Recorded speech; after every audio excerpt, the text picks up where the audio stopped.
Friday morning, and it's a beautiful day, and we are grateful to God for waking us up and giving us the strength for another beautiful day. And as AM Ghana show comes your way every morning at 6:45 a.m. We are here again, and we are grateful to have you watching us as we're streaming live on Facebook on Adoatv Ghana, YouTube, Adoatv GH. It is AM Ghana show right here from our studio on the John Evans at Mills High Street in Accra, precisely the Bishop's Court.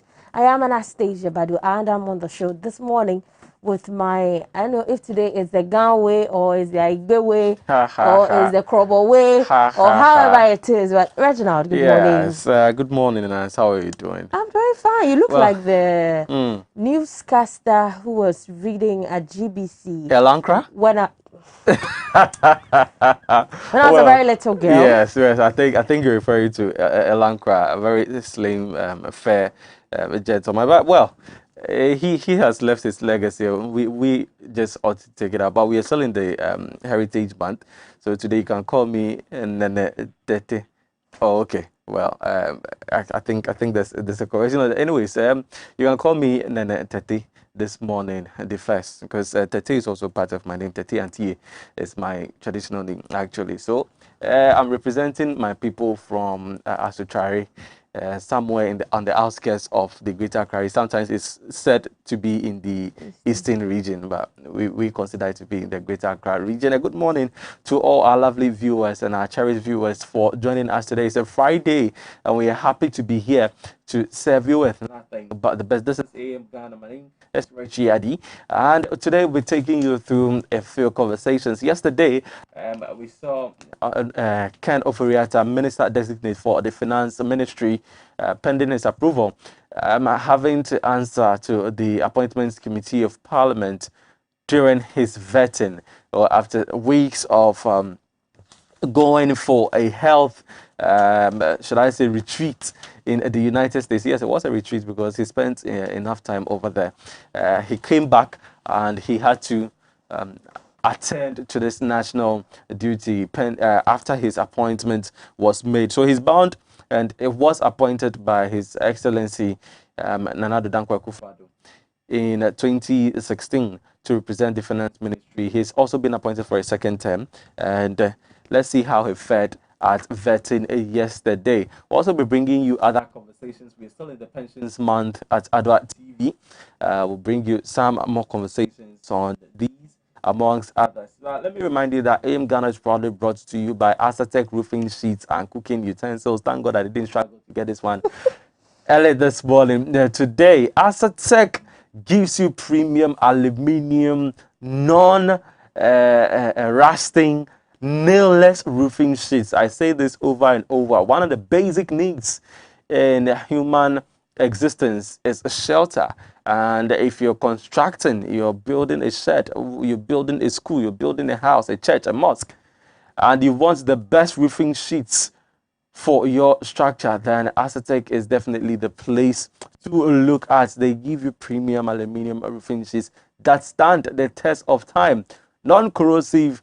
They do not fade as well, and they fix them for you within just 24 hours. In fact, in less than 24 hours, you have your structure roofed. And when you contact Adoatv for your roofing needs, trust me, one thing you get is that free estimates. They come around to check your building, and no other roofing sheet company does that. They check your building and then they tell you how much you would need and what you would need for that exquisite building. That means that you are eliminating excess whilst saving costs. A big thank you to Adoatv roofing sheets and their cooking utensils. I indicate also of high premium aluminium fiber that they use in producing this cooking, where for you want to cook and feel that yes, indeed, you've cooked very well. You want to cook and have every iota, every little detail of your food to savor, and you want to use Adoatv cooking utensils. They are the best on the market, top-notch quality, And the lifespan alone, there, I don't want to say, because Anastasia Bado has been using Asatek cooking utensils for quite some time now, and she's still using them. And for those of you who won the Asatek cooking utensils last year during the Asatek month, I believe that by now you would want to call us and give us some testimonies. Today is testimony day. I tell you. Yeah, so you call Baba dear dance here. Ashe Asatek anymore. Nyam. If you want to bear the same testimonies that I'm talking about, Asatek is a place to visit. Asatek is also there in the Volta region as well as in Anaji in the Western region. So we are very close to you. We are not too far. If you're in the northern sector, you can always call us and we'll have your wares delivered to you. Nowhere is too far in a modern day like this. Uber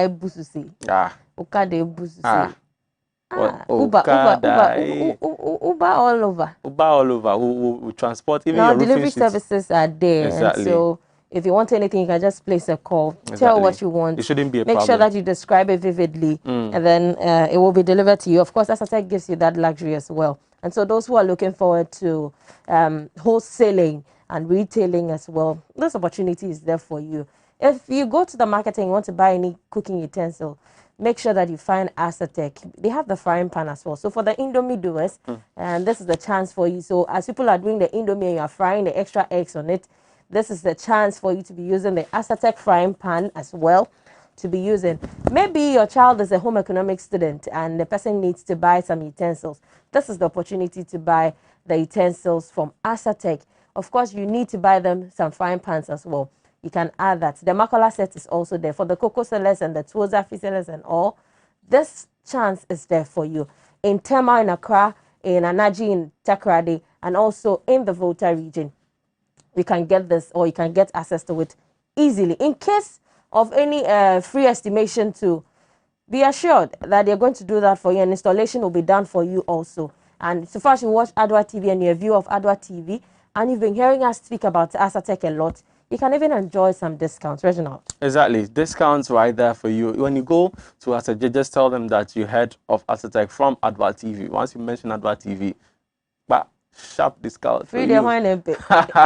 A big thank you to Migo Purified Water. I would say it's a Migo dear and so Migo. Yeah, and so and I always say that if you want people to see that you are serious about your health, that you got your swag on, then Migo Purified Water is where you should be purchasing your water from. But when you go out there, you want to buy water, say that you want Migo. Say Migo. Migo means that my friend, amigo.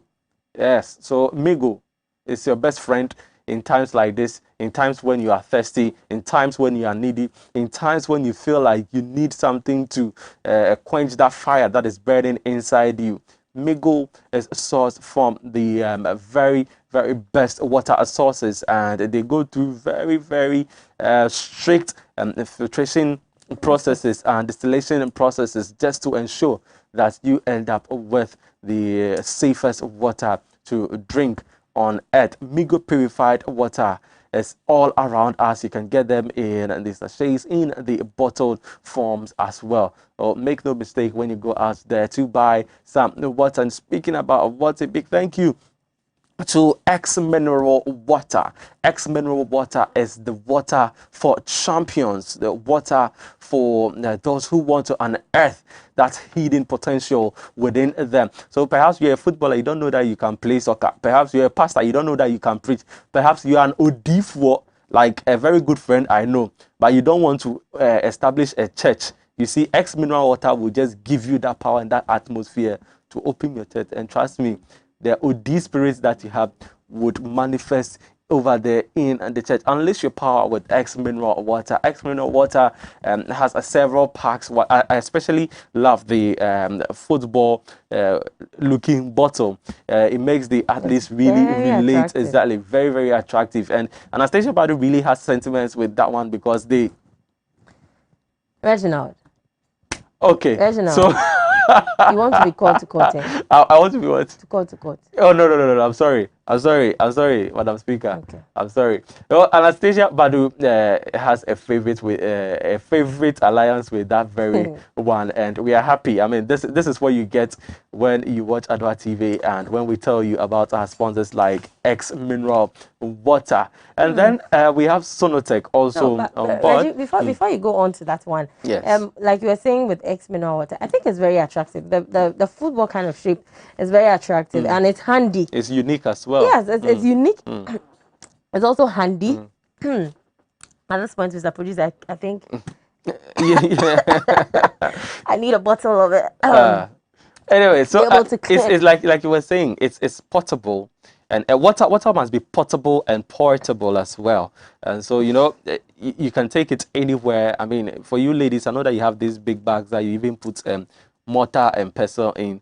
This Oh, what you don't if you're need talking these about the big lady, bags. if you're talking about a lady's bag, then the lady's bag will have some sort of perfume in it. Exactly. It'll have soap somewhere. Will have some towel somewhere. Yeah. Anything can happen to you. Exactly. And in doing so, water you cannot do it without water. Oh, okay. What if you get to a place where there's no water? That you have to bath. No, maybe, even if it's not bathing, bathing, people will be thinking that you need a full bucket of water and then all that to be able to bath and that.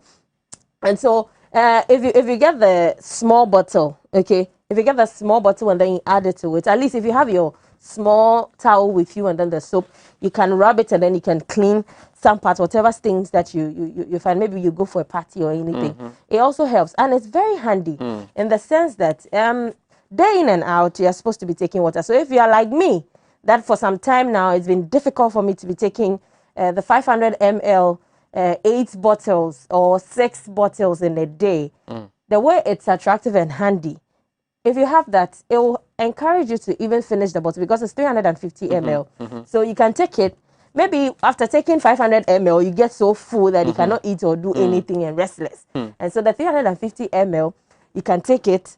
Another time, you just time yourself within an hour, 1 hour, 30 minutes. You can get another bottle and then you can take it. That way, you'll be able to track how you're taking the water. And then it might change the way you take it. I think that is helping me a lot. And so if I don't get it, then it becomes a problem. So it means that if I get the normal 500, I have to drink half and then struggle to finish it. Yes, but with this one, it's very cute.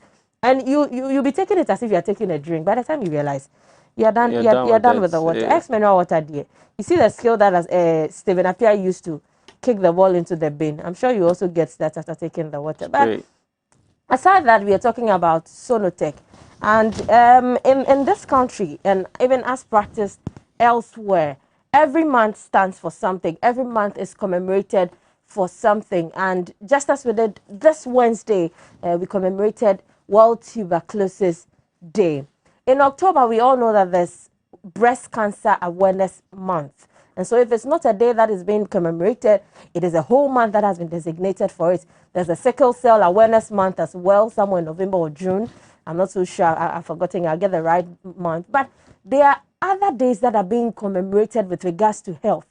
And this is the reason why Sonotech is saying, look, you shouldn't wait for that time before you come in or you rush in there, either at Tema or in Accra, somewhere in Osu, asking for a scan, an x-ray, or any other thing relating to that to be done for you. Though at those times it's free.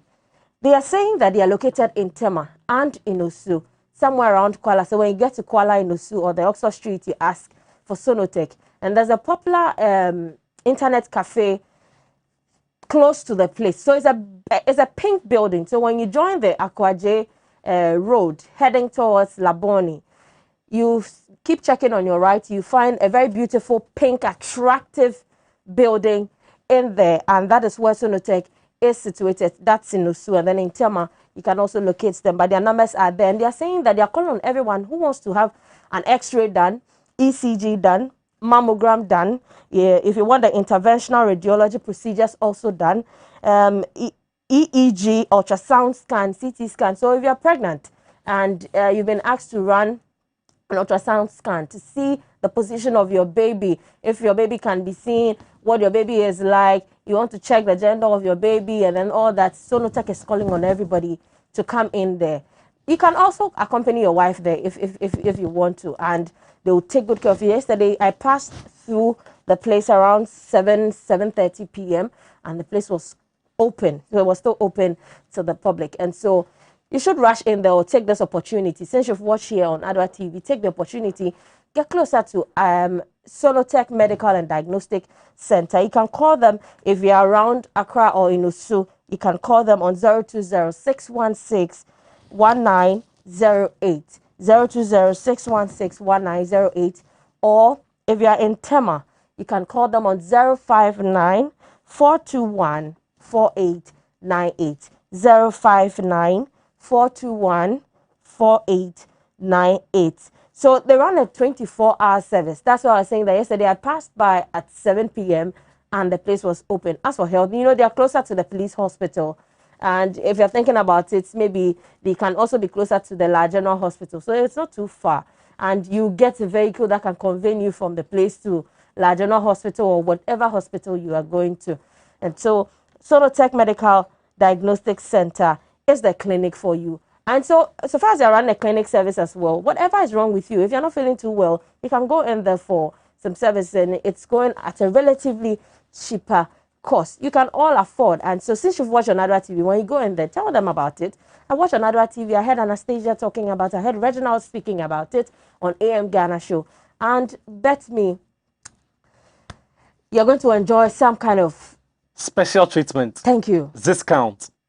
100% discount. No. Oh, no, it can't be 100%. Yeah. In October, that is when they run the 50% discount on all the mammograms and then the breast screening and then the scanning. Those things, it's free. But the mammograms, they're 50%. You enjoy it.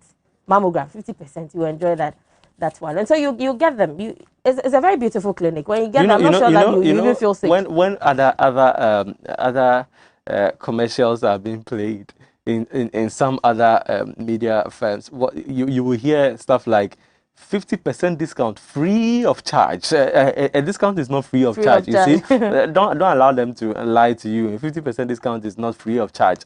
Okay, so sometimes you get there and then you get disappointed. Over here, we'll be honest with you, it's during October that you get the 50% off on your mammograms and your breast screening, among other things. But once you get there, you mention Adoatv as your source of knowledge on Sonotech. Trust me, you will get some special treatment and some discounts there only because you are associated with Adoatv. You are watching some other things on some. This one has been vetted and approved by the FDA and the Ghana Health Service, So Sonotech is saying that your total healthcare partner for life. And so if you want them to be your healthcare partner for life, take this opportunity. At least taste and see. It's in the Bible. Oh, taste and see that the Lord is good. So taste and see, and you see that Sonotech gives you nothing but the best. Indeed. And thank you very much to all our sponsors. And like Reginald said earlier, today we'll be looking at Parliament and the Appointments Committee vetting the Finance Minister nominee, Ken Ofori-Atta. Yesterday it started, and from how it was going, it was adjourned to today. And so today they're going to continue. And we are looking forward to rounding up on the questions that he was asked. A lot of issues were raised with regard, and so that the finance ministry cannot be set aside.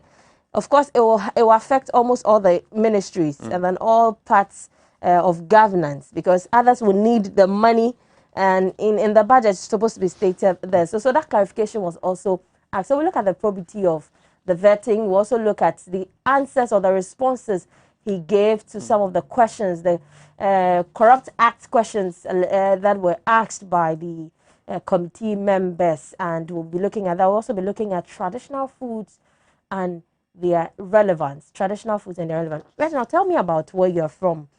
What food is peculiar with your people?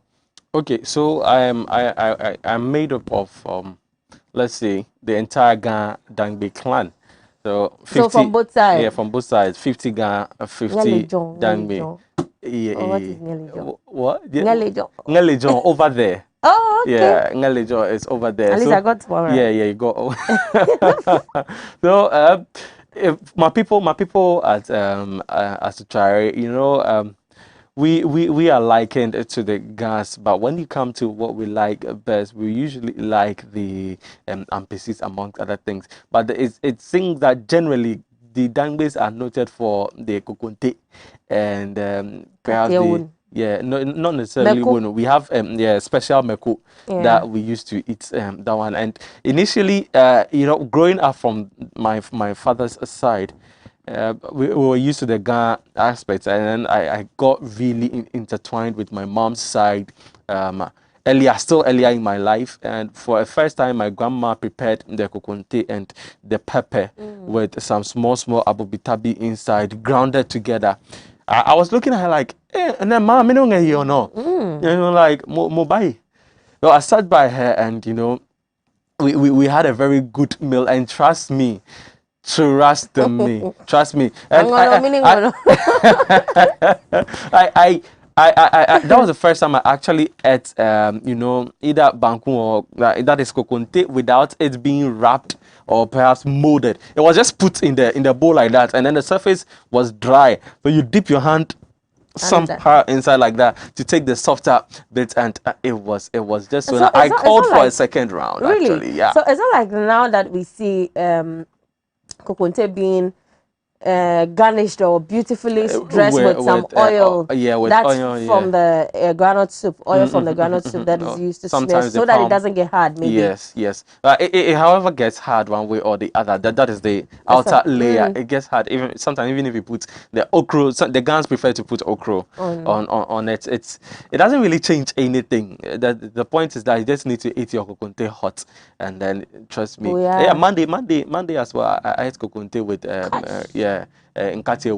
and it was just awesome. I think kokonte is one of my favorites, apart from the jollof and tea. There is somehow an addiction. So it's okay that you're mentioning tea. It's somehow an addiction. We're trained like that, but the kokonte. I remember when I was in Sunyani, kokonte was the only thing I was eating. That bit here, so I go to this chop bar, and when I get there, the guy say, "Yo, Paddy, I can't move." Then he comes around, he serves me, and he knows how I dish it. Unless perhaps I had extra money and I wanted to do more, maybe, or with you, unless perhaps there is any other change. But trust me, the Dangme people are very nice people. They love themselves, and they have this communal sense of existence. They prefer to stay among themselves, and they're so close to each other such that if within a town a new person comes, everybody gets to know that there is a new person in town. And I think that this should be the basis of human existence, especially in our neighborhoods. What we see lately is that of late people say, "Oh, me, I did DB hood. I'm from a DB hood," and they just get stuck into their rooms, such that when there is a stranger parading the area, nobody even gets the guts to ask who the person is or where they're coming from. Obviously, because you don't even know who your next neighbor is, and you wouldn't want to offend somebody by asking them what they are doing in the area. But go to an area like Asutrari, where the road is just one from one point to the other. If once you get to the town, everybody gets to know that there is a stranger in town, and I think that is one good thing that I share with the people of Asutrari. Interesting. Yeah, we'll be having a poet coming in who will be explaining, a teacher as well, who will be explaining the essence of food, traditional foods, and their relevance or their importance. But I cannot share it because as for kokunte, I've not tasted that before. Oh. And you should try. I don't know how. You should try. You are missing out on a lot. From my side of the story, shortly, I have two different backgrounds: the Fanti background and then the Ga background from Musu and then Boniba. So, Futu. And with my mother's side, of course, is the Fanti and then the Eto that we take, made with fresh fish, tomato. So it's more like soup, but thicker than soup. And then it's also waterier than stew, normal stew that we take. It has maybe at the end of it, when it's done or is ready, you just squash some makushito in it to give it some nice flavor and yes, some and taste. the banku is also always, they do not add agbilima to it, so you have to eat it while it's being. Oh, I see. While it's being being done. I see. And I think the unique thing about the banku, before I come, the unique thing about the banku is that those times our grandmothers will use the lid of the saucepan and Use it it to takes a mold the shape, banku. oval shape. Yeah. Then they create holes Holes in there. at both Yeah. ends. And so that's how I started cooking. That was Right. my first experience. Oh, okay. You do it, and then you apply the rubber or something, and then you pierce the bottom of it, and then on top of it. And so when you pick it and you open it, that shape has already been formed. But now this is not there anymore because we are doing away with rubber and the effect of plastics on our foods because it's hot and whatever emissions are going to come from the plastic rubbers or the polythene is not too healthy for us. And so now we are seeing that people are using the leaves to cover the banku. But my paternal area, for instance, of course, people know is the kenke and then the fish. But Kong. awatima. I remember Why my daddy does that we like a to lot. say kenke when we are speaking English, but kenke is not an English name for Komi gummy. keke na. Yeah. Keshtona. What's the English name for gummy? Kenke. Ah. And so that's what we're taking, kenke and then fish. And as for fish, there, you know, in California, Fancy 40, I say, yeah, pill. Especially when the person is a fisher folk or something, and the person knows the kind of fish that gives a particular taste. And so you get a guy woman making you palm nut soup and chile and big fishes that are in it, fishes that are used during Homo and then others. Of course, I know that when we say traditional food of the Ghas, the only thing that will come to your mind is kpukpu. Of course, that is a ceremonial food, and it has to do with festivals. And so we'll be talking about this. If you're interested in that too, you should stay with us on AM Ghana Show. You can also share with us your food, where you come from, the food that is peculiar to your group, and we'll have a nice time. We are running up with the Heritage Month, you know. Let's love Ghana, eat Ghana, and preach Ghana. So soon we'll be going into the newspapers and see what the newspapers are saying. And quickly I'll run on to the Daily Guide newspaper, and it says that Ijapa Data Bank grip Ken vetting. Ijapa Data Bank grip Ken vetting. And so Ken Ofori-Atta, Minister of Finance nominee, is on the front page of the newspaper. And it says Finance Minister nominee Ken Ofori-Atta has fired back, insisting that I don't think that we broke any rules regarding the procurement processes on the controversial Ijapa royalties deal. And he says Special Prosecutor Martin Yamidu, who resigned late last year, citing the Ijapa deal as one of his reasons, did a great disservice to the country by not taking his side of the story, but was able to conclude that there was corruption in the whole transaction. And in the release from Martin Yamidu, he stated emphatically that he had waited and was called. He called on the finance minister to give reports to a Japan royalties deal, giving clearance to what people were allegedly saying that it was corrupt. The finance minister was not forthcoming. He then gave it over to his deputy, who was also not forthcoming. And so that was stated in the special prosecutor's final letter he gave out, or the release that he brought out. Later, when he went to see the president also ordered the finance minister to give him all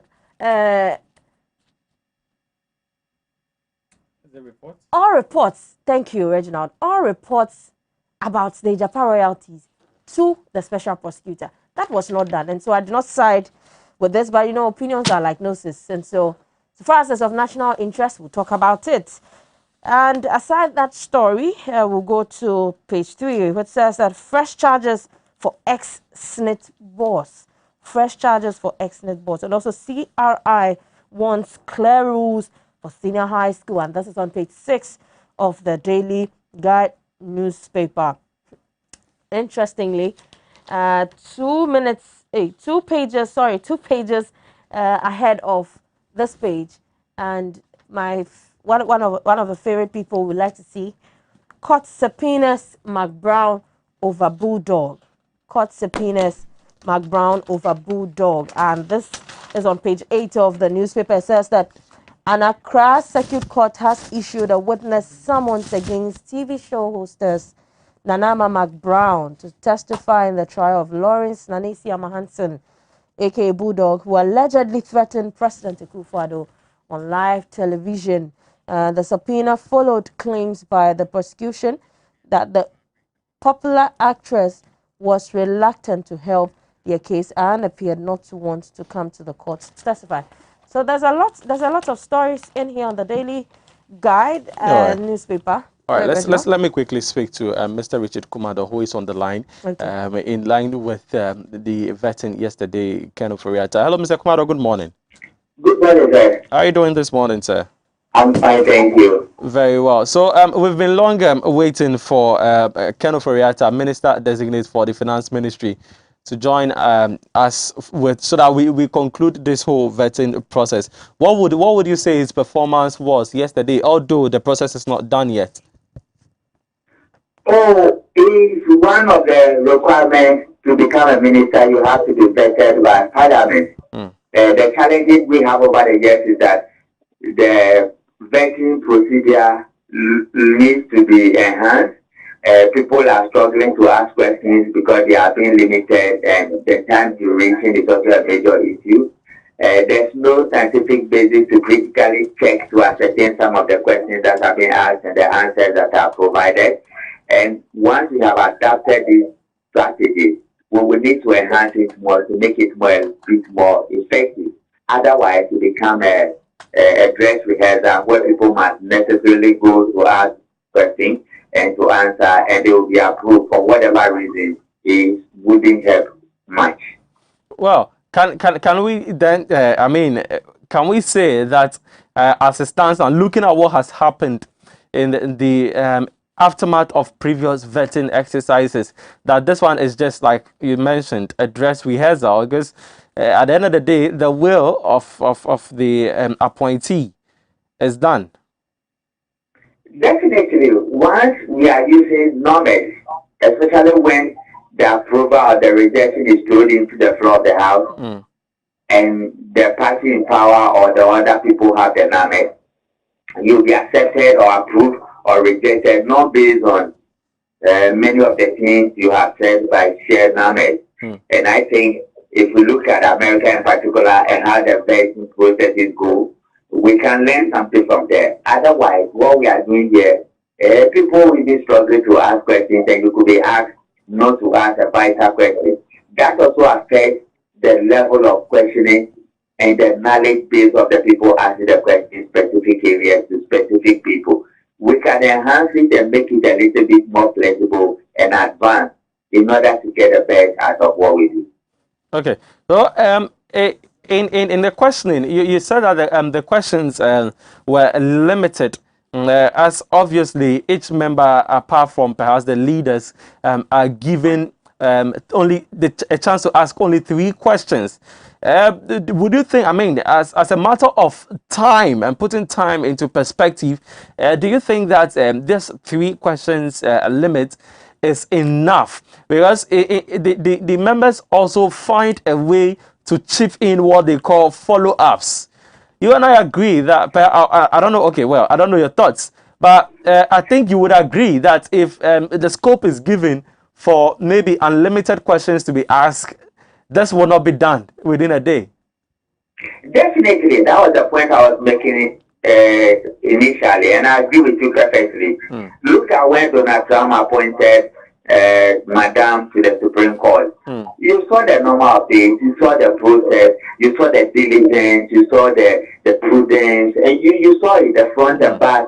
It educates people. It brings out the best from both the nominee and those asking the question. They research not just on the portfolio you are going to hold, but precedences and historical backgrounds, and it creates some level of neutrality and fairness to the whole process, so that you might not only be answering questions or addressing issues pertaining to your opponents or your own party, but some other people who don't even belong to whatever is going on within the political space. And I think we need to look at it. Otherwise, it's becoming dress rehearsal and too superficial. Well, will we say then that the probity that these committee members are supposed to ensure is indeed ensured? Because vetting is basically about probity and accountability. How do we derive accountability if probity is quite limited? Especially when people are not even allowed to ask questions. And you are there to ask questions, you ask question 1, the person answers, the nominee answer, you ask the next one, and somebody say your time is out. So if your question is not the same as the other person asking, and your questions are rather the relevant of the day, what do we do? And do people really agree? I'm going to ask this question. You must ask this question. We need to look at it again. It's looking a little bit too superficial, and we are not getting the right responses or the right answers, and it's becoming unproductive to where I stand. Well, I like the word superficial. It seems that this is just becoming an order of the day. However long Ken decides to stay out, he will just come answer questions and then leave. Do you think that both sides of the committee should usually discuss the questions and then perhaps share among themselves who should ask so that they get the right questions out? Do you think this is what they should do? Do they even do it? I think they will need to look at the strata again in relation to the number of days and the competence of those asking the questions in relation to a particular nominee heading to a particular area of governance. Because not everybody knows it all. And if they don't have research people helping them to come up with a base, it's a problem. Then those coordinating the vetting processes also need to be a little bit flexible. And so if they can do these 3 ones, I think it will help them. Otherwise, they are limited within time period, and questions come and people don't answer it, or they answer it anyhow they like, knowing that it will be thrown to the house for a voting. And once you have the numbers, you go through. All right. Now let's come to some of a few details that Ken Oforiatta spared us yesterday. He says that the Ejapa deal, the Ejapa report, as conducted by former Special Prosecutor Martin Amidu, was unfair to him because, according to him, his outfit was not informed about the report before it was brought out. Meanwhile, former SP also indicated that he had, sought the concern of the same outfit, the finance ministry, on the Ejapa deal before coming out with a report. How do you side with, to what extent do you side with Ken when he says that the special prosecutor was unfair to him? Or in my capacity to side with one against the other, but what is important, as somebody who has worked with the BNI, as somebody who has been a banker before and a due diligence consultant, I think fair play, due diligence, due procedure, and best practice is the order of the day. And in relation, or in particular relation to a Japade, what is in there? I know that the area we are sending the deal to is against our Money Laundering Act, and that is one of the reasons why the European Union blacklisted it. And the details, the actual details of the deal, you realize that what was presented to Parliament was really different from when the young man who was going to head the Ministry for Natural Resources appeared there. And to the extent that Machamidu was a special prosecutor with an aim to fight corruption and to ensure the best things are done, I think I agree with many of the portions of the report. And I'm yet to read the full details of what the finance minister said to compare and to disregard or to approve. But if it is just about not being informed before the report is out there, then let's concentrate more on the content of the report and know who is informed and know who is not informed.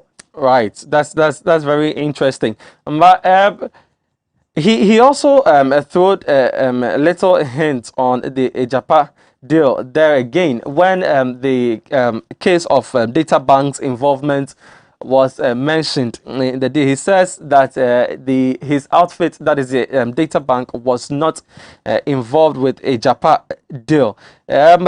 In your own, I mean, you have been with a security sector as well. So in your own analysis, could it have been that at a point, Data Bank felt smart enough to withdraw from the deal, which could go a long way to buttress the fact that indeed the deal may not be safe for Ghanaians? Now, I've been a banker before. I've been an auditor before. Very well. So that is conflict of interest, isn't it? At what point was Data Bank taken out of the deal? And why was Data Bank part of the deal in the first place? I think those questions, even later kids can say, isn't it? One of the issues that commits fraud or that leads to fraud, weaker than bushfire or tornado is conflict of interest. And once there's conflict of interest, compliance is thrown to the dog. And the cost of doing business is higher. And there are rules that regulate those things. That's why you are blacklisted. And in other jurisdictions, you will not be allowed to go through. You saw what happened in America, Donald Trump, when most of the people who were caught up in conflict of interest were sent to prison. These things cannot be permitted in the white man country. It can only be permitted in black man country. And not in particular relation to data bank and that's about this. But I'm saying that when you hold positions and your activities and actions lead to conflict of interest, it needs to be weighed carefully and prudence will need to be applied. Otherwise, you'll be shortchanged or the parties involved will be shortchanged. And to the extent that the national aspect will go through that process, then we'll need to apply the brakes and say, let's look at it again. Well, Kenneth Riata said that there was no good time for the introduction of taxes when he was asked about the new taxes that were introduced amongst other things. But was he right as finance minister that there was no good time for indeed what that is to say is that this is the right time to introduce these taxes, and as finance minister, knowing the current standing of the economy and also how people have reacted to COVID, the economic impact of COVID-19, was it a right thing to have said that indeed this was the right time to introduce such taxes? So definitely, different countries apply different ideas to how to come out of COVID and how to manage it. You remember Joe Biden just gave 1.9 trillion stimulus package to their people to relieve them of many of the crises they find themselves in. In our case, we are introducing taxes. So if you look at the two sharp, there are too many differences and people will complain, why are you introducing taxes at this time? Especially when you take the levy on Bola, what everybody is referring to as the Bola tax, and that of money to do the cleanup exercise. And COVID is where we borrow money to take care of many of the expenditures that will come with COVID. So people are also right to raise questions.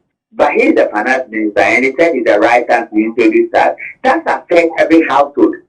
COVID has affected every household, and incomes are low.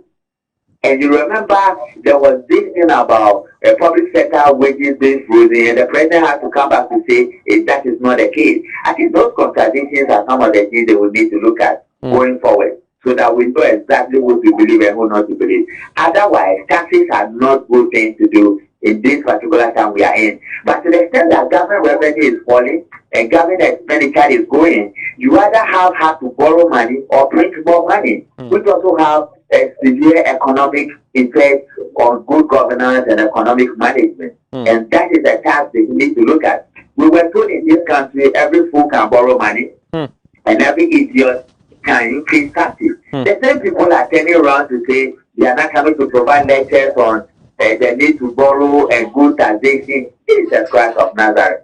I think we need some level of consistency and coherency and professional outlook. That is the only way we're going to say that people are telling the truth and will believe them. Otherwise, we have too many questions and no answers are being provided. Well, now he was queried also about the current debt stock and as to why some other data that is supposed to indicate the exact debt stock that we have, for instance, in the oil sector and in the those emanating from the financial sector clean up that may have contributed to our current debt stock or perhaps even more. Do you think that the current data that has been provided that leads to where we stand in our current debt stock is not accurate and up to date? Oh, I never had the opportunity of doing any complete research there, so I cannot independently confirm.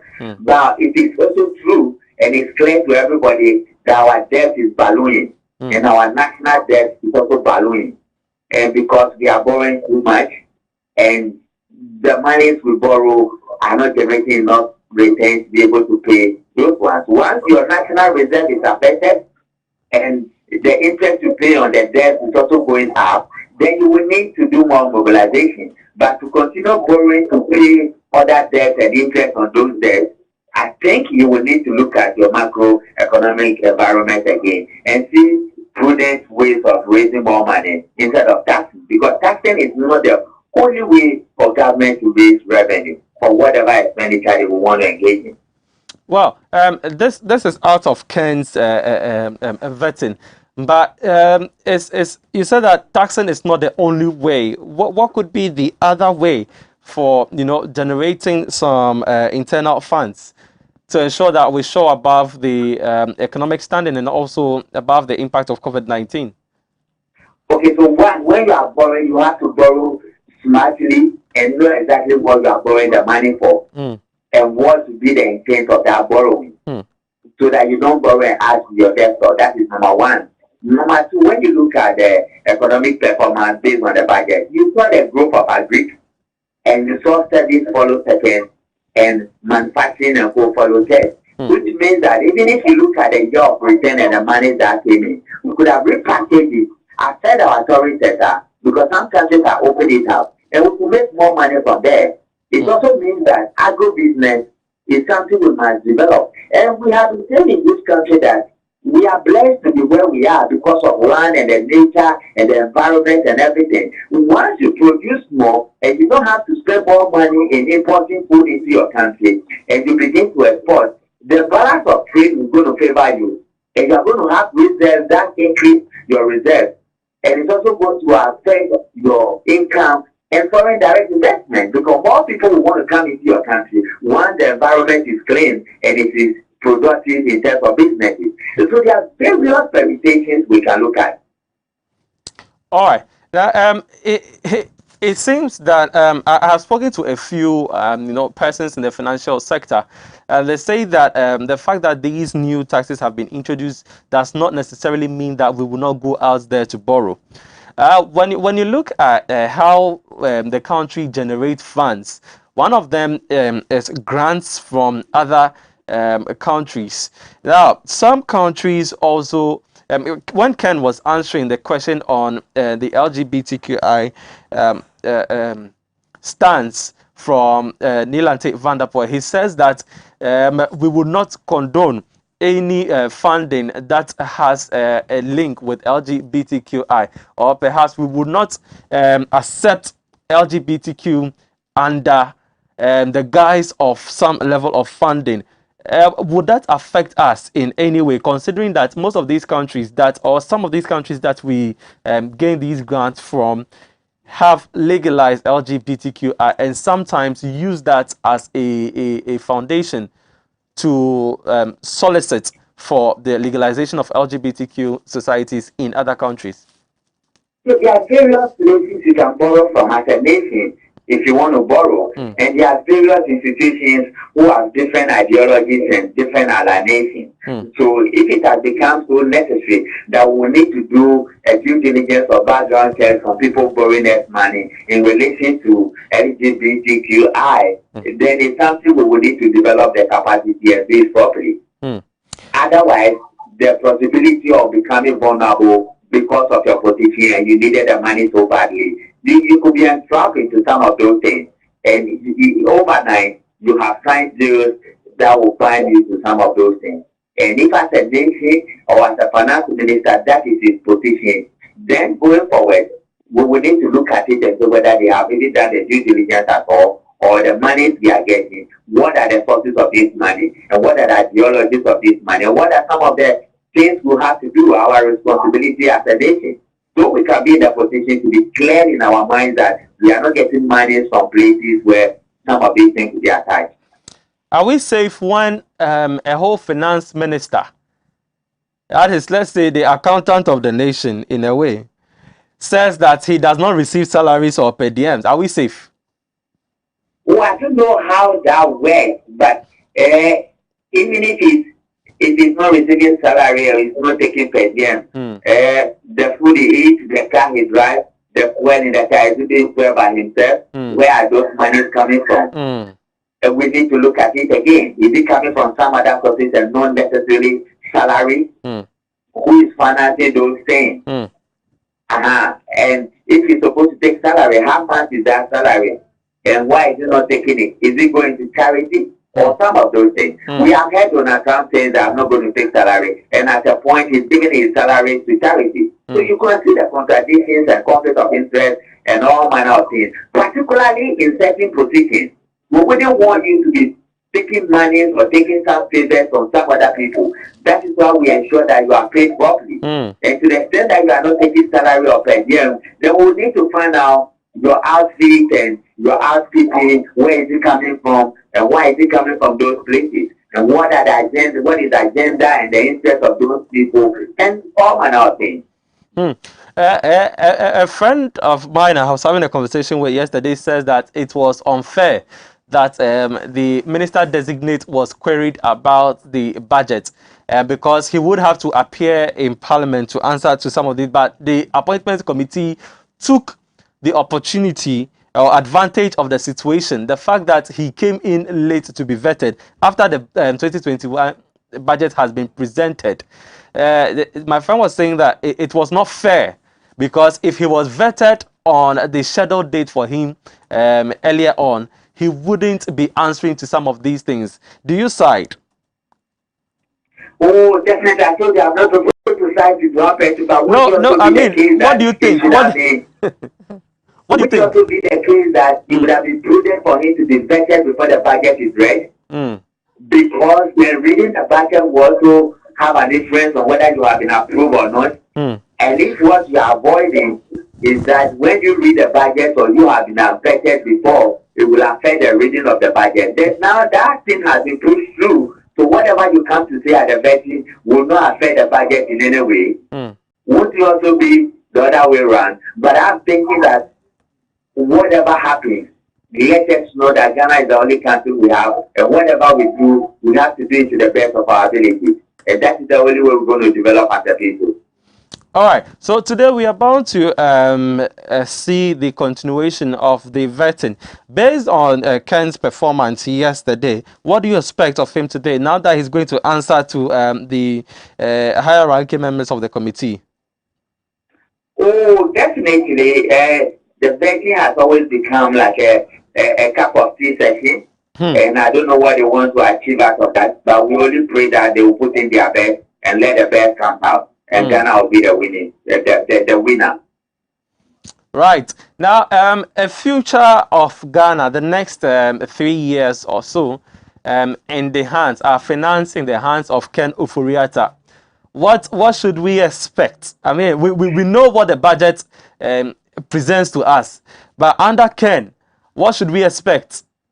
Should he be approved? He asked the question specifically about the cleanup exercise, and he was justifying how much money they have spent so far, and the 8 million, the 8 billion they are expecting in order to finish the cleanup. And I think that was not properly done. Looking back as to the difficulties that created for households and families and all that, to the extent that the owners have sent a case to Parliament for a review or to look into it, I think that was not properly done. They also asked him a question about the plans he has or his government has for small and medium enterprises in the face of COVID. And he outlined certain measures. I'm only hoping and praying that we will do what is right to rebound the economy and Ghanaians to come to the top and saying that we have done well as a nation. Other than running scatter when we don't know where we are going and the next meal is coming from, because our public and the private sector has been weakened, but some financial or economic activities or measures that have been detriment to the livelihood and survivability of some of these businesses. Well, Ken had a rather unperturbed demeanor yesterday, and he realized that in most of his sessions with Honorable Aruna Idrisu, for instance, with Nilante, for instance, he realized that there seemed to be consistent exchanges between them, like back and forth between them. What do you make of his composure in the wake of all this? After all, the budget has been read. All you can do is ask questions, and I'll tell you what I think. Is that it? No, companies hire me to high-ranking interviews because I have been trained in the interview techniques. Okay. And I read body language. I'm able to interpret human emotions. Right. I'm an aspect in that area. So we could determine your demeanor and what it means and what does it not mean. Good. But to the extent that his key function is to put up a budget and to read the budget, which he did not do, and he just coming in when that function has been performed. Whatever he will do, he has passed already, and so it's just a formality. And I think they will want to hear from him some of the key things in the budget and the reasons behind it. Otherwise, demeanor doesn't mean anything in this particular session. All right. So this goes a long way to buttress the fact that this is just one other formality. At the end of the day, it's supposed to happen. So we're just doing it. Those are your words, not my words. I'm just saying that let the best be done for Ghana. Very well. You have been trained in interviews indeed. Thank you very much, Mr. Kumado, for speaking to us this morning. Thank you. God bless you guys. God bless you too for your time and all that. So that's Mr. Richard Kumado. He's a consultant with Parliament Affairs. He shared his thoughts on Kent's vetting with us. And the final ones, he got me there. Very quick one. Anyways, I will continue with the newspapers. We'll bring you some more interviews as well. But today we're discussing Ken Ofori-Atta's vetting yesterday and how it turned out, what his exposure and his comments mean for us. But for me, I side so much with the fact that this is just one other formality, because at the end of the day, Charlie... I yesterday listening to them, I put down some things, and his demeanor and the way of answering the questions when asked, using I think. Meanwhile, they are being demanded of answers to certain problems that are glaring and people are aware of. And in the case or in the bid to answer, the first thing that comes is I think, and I am not sure, but I would do well to. Doesn't mean that it happened at the blind side of you as a minister in charge of that that whole ministry. I wasn't too happy with his demeanor and then his actions and the way he was answering the question. At a point, I was questioning myself, but I said, "Hey, this is someone who wear white and then will always use the Bible and then quoting them. So you're expecting that this person will be a very diligent person. He'll be focused. He'll make sure that he's right, and maybe it's a technique or it's a tactic. Maybe we'll have to be trained in politics as well. I think to understand some of these things, Ken always has this very calm, collected composer. But some of these punches when what I wasn't expecting from him. Anyways, let's continue. We'll bring you some more conversations like I indicated. Certainly. Let's continue with the newspapers. You were done with that? No. So in business, in the Daily Guide, it says government commends Talo for investing more, and there's a picture of Dr. Matthew Buku Pempe speaking at a meeting in the newspaper. Yeah, some other stories as well. Okay, so. We'll be speaking to Honorable Mutala on the line, and we'll be speaking to him with regards to the same issue that we just spoke to Mr. Kumado about. Honorable Mutala, good morning. Good morning and good morning, Sir Cherish. Yes. All right, thanks for joining us on the show. But Honorable Mutala, I understand, or I'm aware that you've followed through the vetting process of the finance minister nominee, Ken Ofori-Atta, yesterday. I want to understand the reasons for vetting a minister, and in that position, in that delicate position or ministry, the finance ministry, the person managing Ghana's finances. What will be the process like? What is it supposed to be like? I'm asking this with regards to the kind of questions that are coming from members on the committee. Well, first and foremost, I didn't follow through entirely. Okay. Because I was in committee meetings and also in the chamber, but I did follow a bit of it. A bit, okay. In the first place, I mean, it tells you the mess in which we are. You have one person who is the only person qualified in the entire NPP to be the Minister of Finance. Remember, that minister has been waiting for him. The waiting for him when the president appointed all ministers. And that particular ministry have been waiting for him. That's one. Two, he appeared very condescending. He appeared very disrespectful. He appeared very deceitful. And he appeared extremely evasive. A lot of the questions, he was not answering them. When they ask you specific questions as a minister for a ministry for 4 years, and then you tell them that you check to find out, they are asking you about an activity which took place under your supervision and instruction, and in most of the instances, your direct involvement. Then you say that, okay, I will check, and then we'll sit. And I felt that the committee members should have pressed and insisted that those answers of our check and get back to the committee should not have been accepted under any circumstance. My sister, is that like you interviewed me and 6 months later, or let's say 2 months later, they asked you, did you interview Honorable Mutala and the matter of the appointment of Ken Ofuriata as the minister for finance? And you say, okay, I'll check. When everybody who's watching this program, and you yourself know, that you did that. Another thing, they asked me a question and he said, it's erroneous. Seriously, the committee has the power of a high court. And for me, he was lying under oath, outright lies. And that for me speaks volumes. And I think yesterday, one admission he made was about our debt portfolio. When NDC lost elections in 2016, the entire debt of this country was 121 billion. And that debt was an accumulation since independence. President Mahama and President Mills, entirely 8 years, accumulated a debt less than 50 billion. This government alone, between 2016 to now, to 2020, they took it from 121 billion to 290 plus. That is the kind of mess. And there is nothing to show. The monies President Mahama borrowed, you can see them visibly.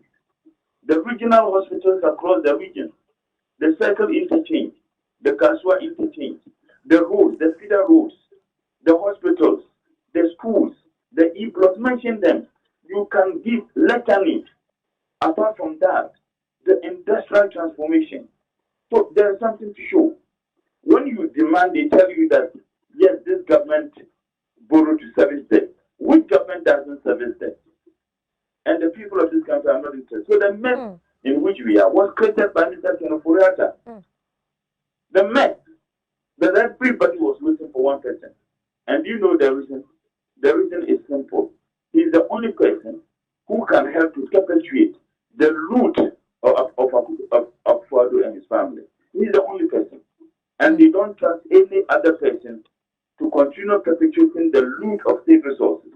The only person who can engage in such loot is the man. Look, my sister, and I want to ask you, journalists, check in the budget that was submitted by this government in Parliament, that you imposed COVID-19 levy on us after you went and borrowed $1 billion from the IMF, $1 million from the World Bank.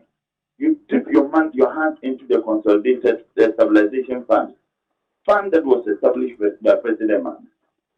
And then you turn around and tell us that you could no longer continue with the mass testing and contact tracing because there is no money. Yet you have given a contract to a fraudulent person who is engaged in a fraud activity at the airport. The Minister for Health himself, when he appeared before the committee, said the people were operating, the Frontier Health, they were operating without a license. And that he was not aware of their operation. Now, if you have an entity that operates without a license, is it not illegal? Is it not criminal? In any case, you had a doctor from Noguchi who said that, look, what that so-called company was doing was engaging in antigen test, which is not a comprehensive test for COVID. And the cost for antigen test ranges between $15 to $25. Yet they were charging $150. And the $150, that company was registered from that same month. They opened an offshore account. The money is not lodged in any accounts in Ghana, into the offshore account. Between September to December 2020, 234,250 passengers used the airport. Multiply that by $150. That gives you over $35 million. Who is accounting for it? And that gentleman, that owner of that company, is wanted in Nigeria. So where is that money? So between September to December, we are in March. So this government and that fraudulent company would have realized almost $70, $80 million. You turn around and tell the people of this country that we should pay taxes because COVID has indeed created pressure on the economy. Yet you and your friends are robbing the state. If you had given that particular frontier the work they are doing there to 37, to Kulebu, wouldn't they have done that so that the resources come to the state? Even if you wanted to give it to a private entity, Nyawo is there. Nuguchu could have done that. You gave it to a fraudulent friend from Nigeria. And they also engaged another Nigerian bank. And that Nigerian bank engaged graduates in this country and paid them less than 1,000 Ghana cedis a month. Under that serious circumstance. And then when you want to talk, this Minister of Finance will come and tell us that there's a justification in the payment of the COVID levy. Another levy, the Bola levy, which they want to do and give to Zoomlion. That is precisely what you want to do. Check in the budget. The COVID levy is supposed to generate about 989 million Ghana cedis. They have provided only 14 million Ghana cedis. What they are going to use that money for. The others we do not know. The Zoomlion levy, which is to generate 331 million, they have provided justification for spending 19 million. We don't know what they are going to use the other money for. And all these things are created by this man. I'll be shocked if Parliament indeed approve this man. He's not fit to be the Minister of Finance, and he ought not be approved. Honorable, you just mentioned that he's not fit to be the Minister of Finance, but you also stated earlier that the ministry has been waiting for him because he's the only person who could continue. It's the president who wants everybody to wait for him. And everybody is complying. It's the Constitution saying otherwise. No, do you have a choice? It's the president who appoints. And he thinks that only he can be the minister, even with the mess he has created. And the only reason is that he's a family member of Mr. Nanado. And the only reason is that he's the only person who can continue perpetuating the loot for the Nanado family. That's the only reason. It's not about competence. If it is competence, why are we in this mess? It has nothing to do with his ability to deliver because it's a disaster. Then our country, the economy is in shambles. Courtesy him. All right, then Honorable, will we say that this ministry is so fragile that and is so special that members on the committee will have to be couched on how to ask their questions and even with their follow-ups? How fragile is it? How fragile? And what do you mean by fragile? Fragile because with the other nominees, Honorable, with the other nominees, they were made, the free will was there to ask and even follow-up questions were there. They were not time-bound with the questioning. But with this particular one, it appeared as though they were time-bound, and if you ask certain questions, because of the time constraint, you were unable to follow up with it, and because of the answers... Well, if that is what happened, then I will be disappointed. Because as a matter of fact, I told you that I didn't follow through entirely. Okay. But if that is what happened, look, the most important ministry in this country, in my opinion, is the Minister of Finance. And you are such a mess as the minister. The mess he has created. In this country, that's why I asked you, madam, you are a journalist. President Mahama said the total debt portfolio of this country, from independence to the NDC leaving office in 2016, was 121 billion. From today, it's about 200 billion. 291 billion. What is there to show for that the money that they have borrowed? What is there to show? Tell me. What is that show? Just tell me, madam, what is that? And the mama, I just told you, you don't even need to go anywhere. I tried here. What is there to show? The economy is in shambles. You have given, look, this COVID thing you guys are not talking about. You just got a very troubled person from Nigeria. That person comes from a company that very month and then defrauding the state. Every $150 that was charged, Ghana government was getting $4. Does it make sense to you? That couldn't you have gotten 37 Kolebu to do it? Couldn't you? Or couldn't they have done it? And that person and that company has no prior expertise. Honorable, please, before you continue, will the conversation be, or will the statements be that, well, these institutions in the country, they don't have the necessary equipment, the necessary things they need to be able to run it? Sister, that company, they have never done anything like this. They don't have any expertise in it. They have never. Not that it's a company that have been engaged inside. They have never. In any case, they formed the company that month, the month they started this fraud. Are you telling me that Nubuchi cannot do it? Is it not Nubuchi we have the test? And in fact, they employed Nubuchi people to be doing the test there. $150. No country was charging that in Africa. Now, even if you wanted to exploit Ghanaians to take care of our need in terms of the mass system, the contact tracing.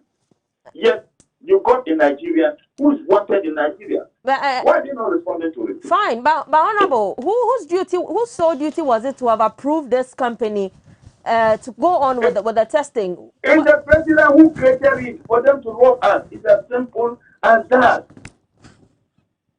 The Minister for Health, when he appeared before the appointment committee, he said he was unaware of the operation and that they were operating, they were doing the work there without the license. The Minister for Health, why did he say? And of course, the Parliamentary Committee on Health would be in the known on this. And of course, that committee would have had members on both sides. That's why the committee asked questions. And as a result of the questions that we got to know, that the Minister of Health didn't even know about the operation, that they were operating without a license. The directive, the instruction was from the Black Sabbath House. Period. Okay. Thank you very much, Honorable. But with regards to Ken Ofori-Atta, you mentioned earlier also that his demeanor to the answering of questions that were asked him in there and using, of course, throughout the time that he sat through and was questioned, he excused himself for a while. This also made the questioning become a problem because some others will have to change their questions even when he excused himself and then he came back. And not he was disrespectful, he was condescending, he was evasive, he was deceitful, and in fact he was lying to a very large extent. That's why I give the analogy. You are interviewing me. You the journalist interviewing me. And then tomorrow they ask you, did you interview Honorable Mutala yesterday? And I said, I have to check. We'll come and then we sit. What you know in the heart of your heart that you interview. It's not lying under oath. That is perjury. Then, Honorable, we say that then there's no need vetting these appointees in the first place because at the end of the day, they'll still swear or they'll take the oath and then they'll still be spewing lies like you're saying. That is why the laws must act. That is why they must not be approved. And I'm challenging the MPP members of Parliament that if they want this nation to progress, if they want the sanctity of our ministries, they should join hands with us in rejecting him. It's even insulting to the MPP MPs and the MPP that ministry was waiting for somebody. When they had other members who could equally. Nobody is qualified to be a minister of finance apart from Ken. And the only reason is that Nanado is a family and friends and girlfriends government. And they want to continue with the loot. And the only person who can help continue with the loot is the family member. It's as simple as that.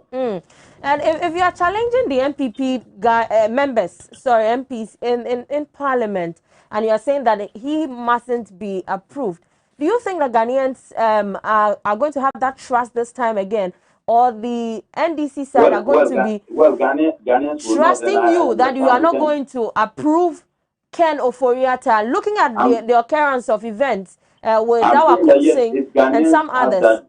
if Ghanaians have that, they have every right. Even some of our colleagues embarrassingly disappointed the people of this country. Look, I say that I never voted those 3 ministers. But is my very good friend, but I don't think he's fit to be a minister of state because of the kinds of things they engage in.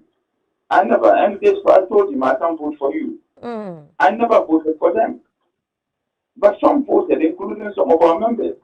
And I don't want to play the same here. We disappointed the people of this country. Honestly.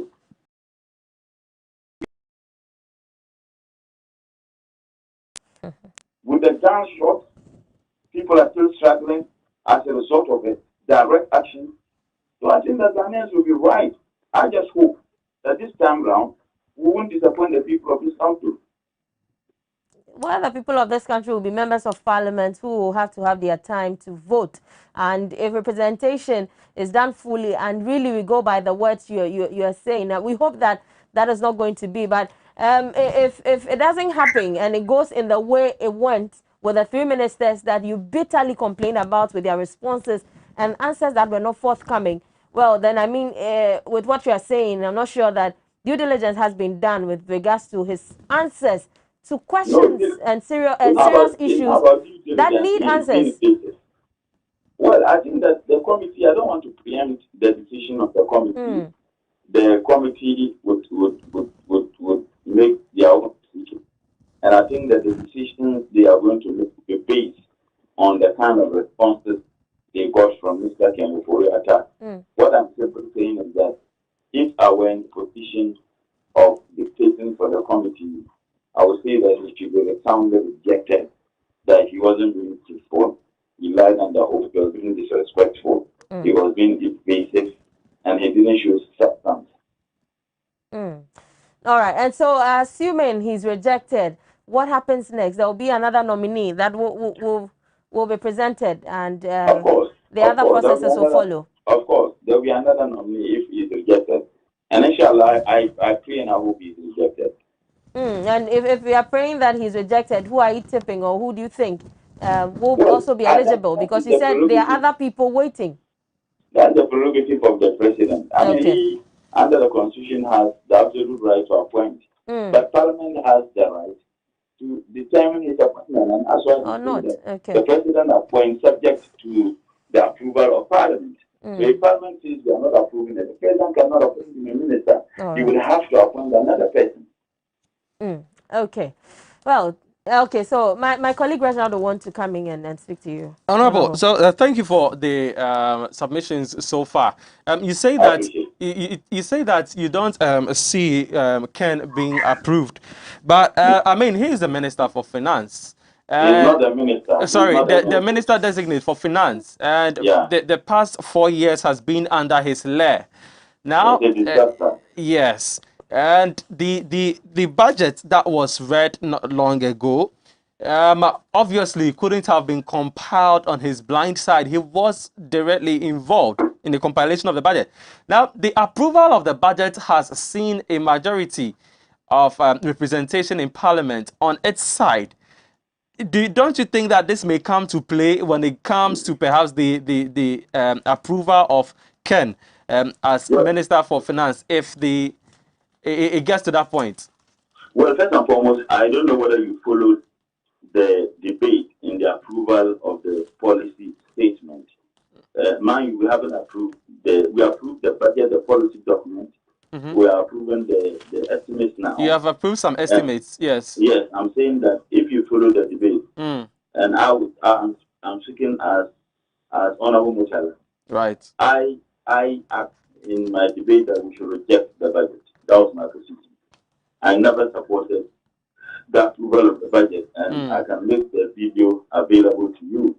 My position was that we should reject that budget because that budget was fraught with a lot of inconsistency. The classical example I just gave you has to do with the COVID levy. In the budget, it is supposed to generate about 989 million, I think so. and they provided information as to how they are going to spend that money. And they can only provide information of 14 million. The other over 900 million, nobody knows how the monies are going to be expended. Again, the border levy, that is the money they want to charge and give to Zulu Island. That's just the fact. That border levy is supposed to generate 331 million. They only provide the expenditure, the expected expenditure, planned expenditure of 90 million. They're over 200 million. Nobody knows what they are going to use that money for. And I'm saying that if you look at the appropriations, take a place like Free Zone. They spend over 50,000 in cleaning every month. 50,000. 50,000 every month. When the Minister for Trade appeared before our committee, I asked him a question as to whether the ban on the importation of rice by small rice importers is still in place. So they lifted that ban, and that explained why we are now spending $1.1 billion a year importing rice into this country. Under the NDC, when we left office, we're spending a little over $500 million importing rice into this country. This government has taken it to $1.1 billion because we imposed sanction on the importation of rice into this country by small rice importers. Those people financed their elections, and they came and lifted it. And look at how much we are now spending. The minister admitted that the ban is no longer in place. So I'm saying that there are several inconsistencies in the budget. And on the basis of that, I called for an absolute rejection of the budget. Yes. All right. I may be a lone voice, but it was approved. Some of the estimates have been approved. I'm saying that Mr. Ken Ofori-Atta is the leader of the mess, of course. He does everything upon the instruction of Mr. Akufo-Addo, and they mess up this economy. I don't think that we should give him the opportunity for another 4 years. That would be a disaster, honestly, for this country. Oh, great. Now, finally, do you think that it is right? I mean, when you look at the scope of questions, it seems and it's obvious that the appointment committee is using this vetting as grounds to probe the minister about the budget. But of course, you have just indicated that he plays an important role in coming out with the budget. So why wouldn't they? Yes, but he's the one who is coming to manage. He's the one who is coming to manage the economy, the finances of this country, and that is what the budget entails. So they ought to ask probing questions. Well, I am thinking that would have been done perhaps on the bigger platform, that is in the chamber. That is, if he should be summoned. Is there any bigger platform than the minister himself? I'm talking about the House, where he would. Please. The first thing is part of the House. The committee is the committee of the Speaker, and they must probe, and whatever response he gives will inform their decision. If they will then subject that decision to plenary, to the entire House.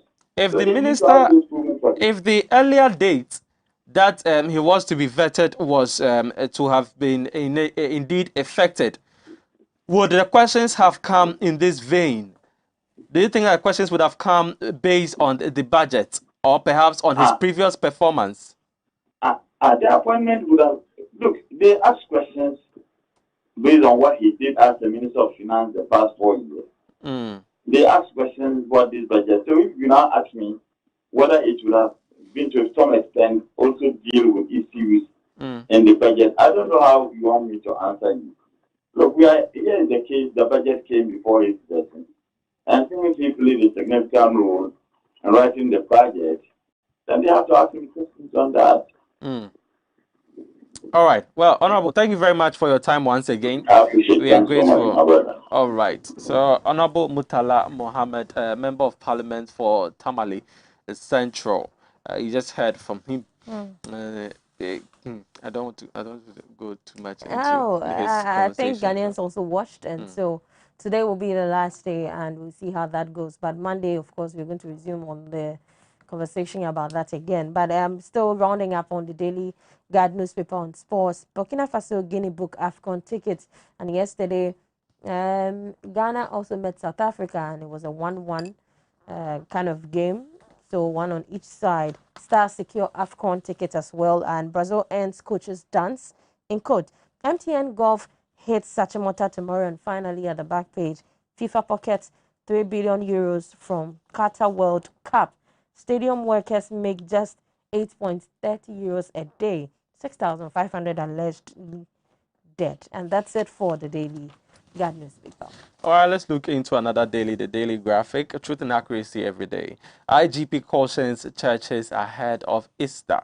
So this year, I'm sorry, it's I not. think that one ahead wasn't coming on a very long Yes, time ago. I just wanted to add that to this one. This is not about the Are you teasing? Are you teasing them? I'm teasing. No, I'm not teasing. You're not Actually, teasing, eh? I'm not teasing. It's a way of generating funds for the country. You know, it's I think it's Also one of the creating major employment for some people. exactly one of the major festivals in the Eastern region. I think it's a major festival in the Eastern region actually.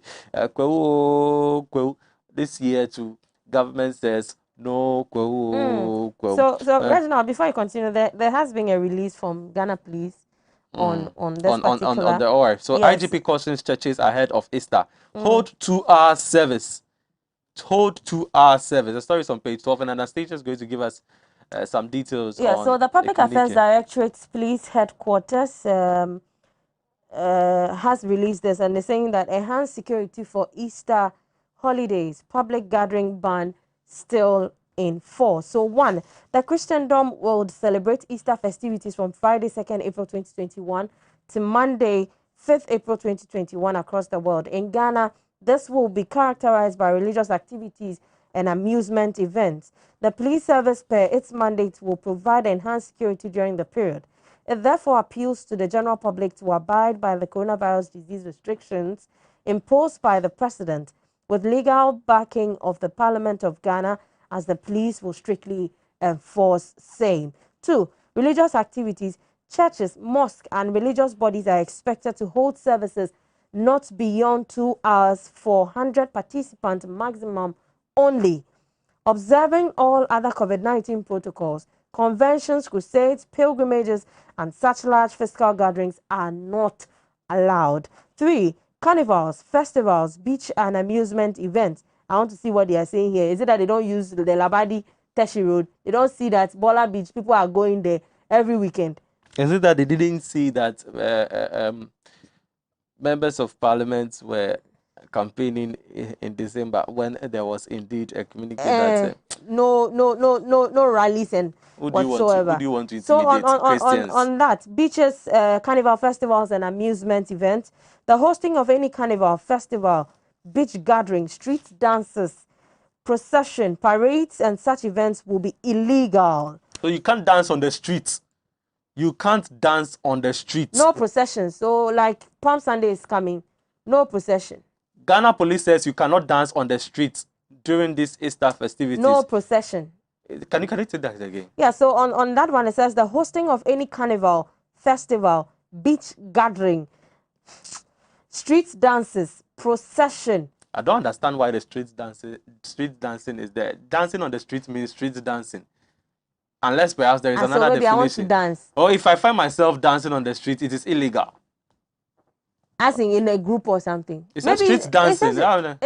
So as a procession, there we know. Now procession, can one person process? One person can process. No, one person can hold a procession. Yeah. So okay, so we are listening it for you to know. We are informing you. And it says parades and such events will be illegal. Nightclubs are banned from opening, as well as cinemas and movie houses. All activities of closed room and bar or pub, closed room, bar, movie house, pub, movie house, including those in hotels, remain illegal.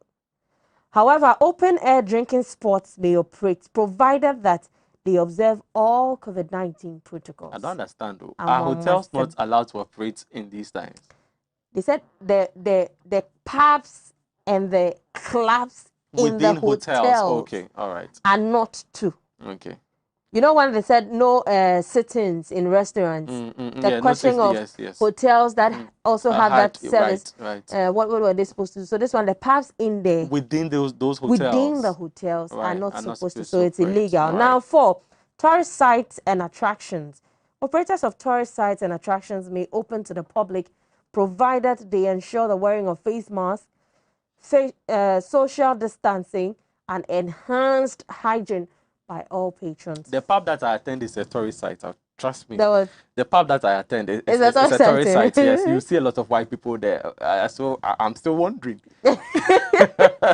Anyway, number 5 says on funerals. Families may like to take advantage of the holiday period to bury loved ones. The public is reminded that it is illegal to hold funerals. Private burials may be held with a maximum of 25 people if held outside the church or participants, or religious facility. For church or religious burial services, the maximum number of participants should be 100. 100, 100, 100, 000, 100, 100, 100. Oh, why? Who are you talking to? Oh, I'm saying you. Oh, okay. Since you're sounding a cousin to somebody you know. Since the restriction came and the ban on public, especially with weddings and receptions and others, I have realized that maybe it's just for particular areas. And so I'm saying it again. Oh, okay. So that if I have any loved one in these particular areas, they will be careful. Okay. Because I realize that in this part of Accra, this side, people do it a lot. The funerals, there we see about 200 people. You mean that side of Accra? Oh. That very side of Accra? Oh. Okay. But the side that me, I've seen that police has invaded before. That one there, I am just pleading. So maybe I still have loved ones in that area. So I'm pleading. All right. So I'm sounding it again. 100. 100. Yes. 100. So on funerals, 100. And in all cases, the COVID-19 protocols are expected to be observed and the duration shall be 2 hours maximum. Road safety. Together with road safety partners, police officers would be present at mapped out traffic congestion and accident-prone areas. People who drive beyond speed limit, overload, drink and drive and indulge in such other traffic irregularities shall be arrested. When the issue of increased fuel prices and then lorry fares came, they were asking President, Mr. President, let them reduce the number of people they were taking in the vehicles. Nothing has been done by it. So what do you mean by congestion and overload in the cars? Well, aside that, number 7 says medical services at the police hospital. Certain facilities at the police hospital would be closed within the period to make way for fumigation by the Ghana Health Service. The police administration therefore appeals to other health facilities in the Greater Accra region to accept health issues or emergencies which would have otherwise been sent to the police hospital by police officers or patriotic citizens. And number 8 says monitoring complaints or reports. Plain clothes and uniformed officers will be deployed to monitor compliance and take the necessary actions. However, the police administration encourages the public to continue to be vigilant and report all criminal activities to the nearest police station. In cases of emergency crime situations, the telephone number to contact are 055 032 3323 or 0275 000 156 and toll-free numbers 18555. Okay, so 3 5s. Toll-free numbers are 18555 and then 191 or 112. While appealing to the public for cooperation to ensure a peaceful Easter holiday season, the police administration wishes all Ghanaians a happy Easter season. Voila. All right. After all this, they are giving you afi. This one they will say, yes, wait. Christ is risen. He's risen indeed. Hallelujah. Hallelujah. Right. So please, you are being warned. We have Mafikizolo around. Are you in my head? Reginald, are you in my head? You know. All right, so shout out to Mafikizolo this morning. You're looking great and awesome. Yeah, I just saw your picture on social media. You do all, Charlie. All right, now let's continue with the daily graphic. So that's the communique from the Ghana Police Service. IGP has cautioned churches ahead of Easter. hold to our service and go home. Contribute 5% levy for development. ADB MD appeals to banks. The story is on page 12 again of the paper. Now, minister calls for calm over Achimota School roll. Minister calls for calm over Achimota School roll. The story is on page 20 of the daily graphic. Now, the big story here, a Japan lawful special prosecutor was unfair to me, says Ken Ofori Atta. And that's it for the front page of the daily graphic. Now, the back page has some sports, graphic sports, they call it. Ghana secure ninth straight AFCON qualification. Ghana's Black Stars secured qualification to the 2022 Africa Cup of Nations tournament slated for Cameroon after they held South Africa to a 1-1 draw at the FNB Stadium in Joburg yesterday. Kudos to the Black Stars. In fact, the team I support so much, the only team that gets me glued to my television set, even though sometimes they disappoint very much. But kudos to you guys. You're making us proud. That's it for the daily graphic. Grab a copy for yourself. And again, the Daily Statesman says, Works and Housing Minister calls for stakeholder support to address floods. And this is on page 3 of the front page.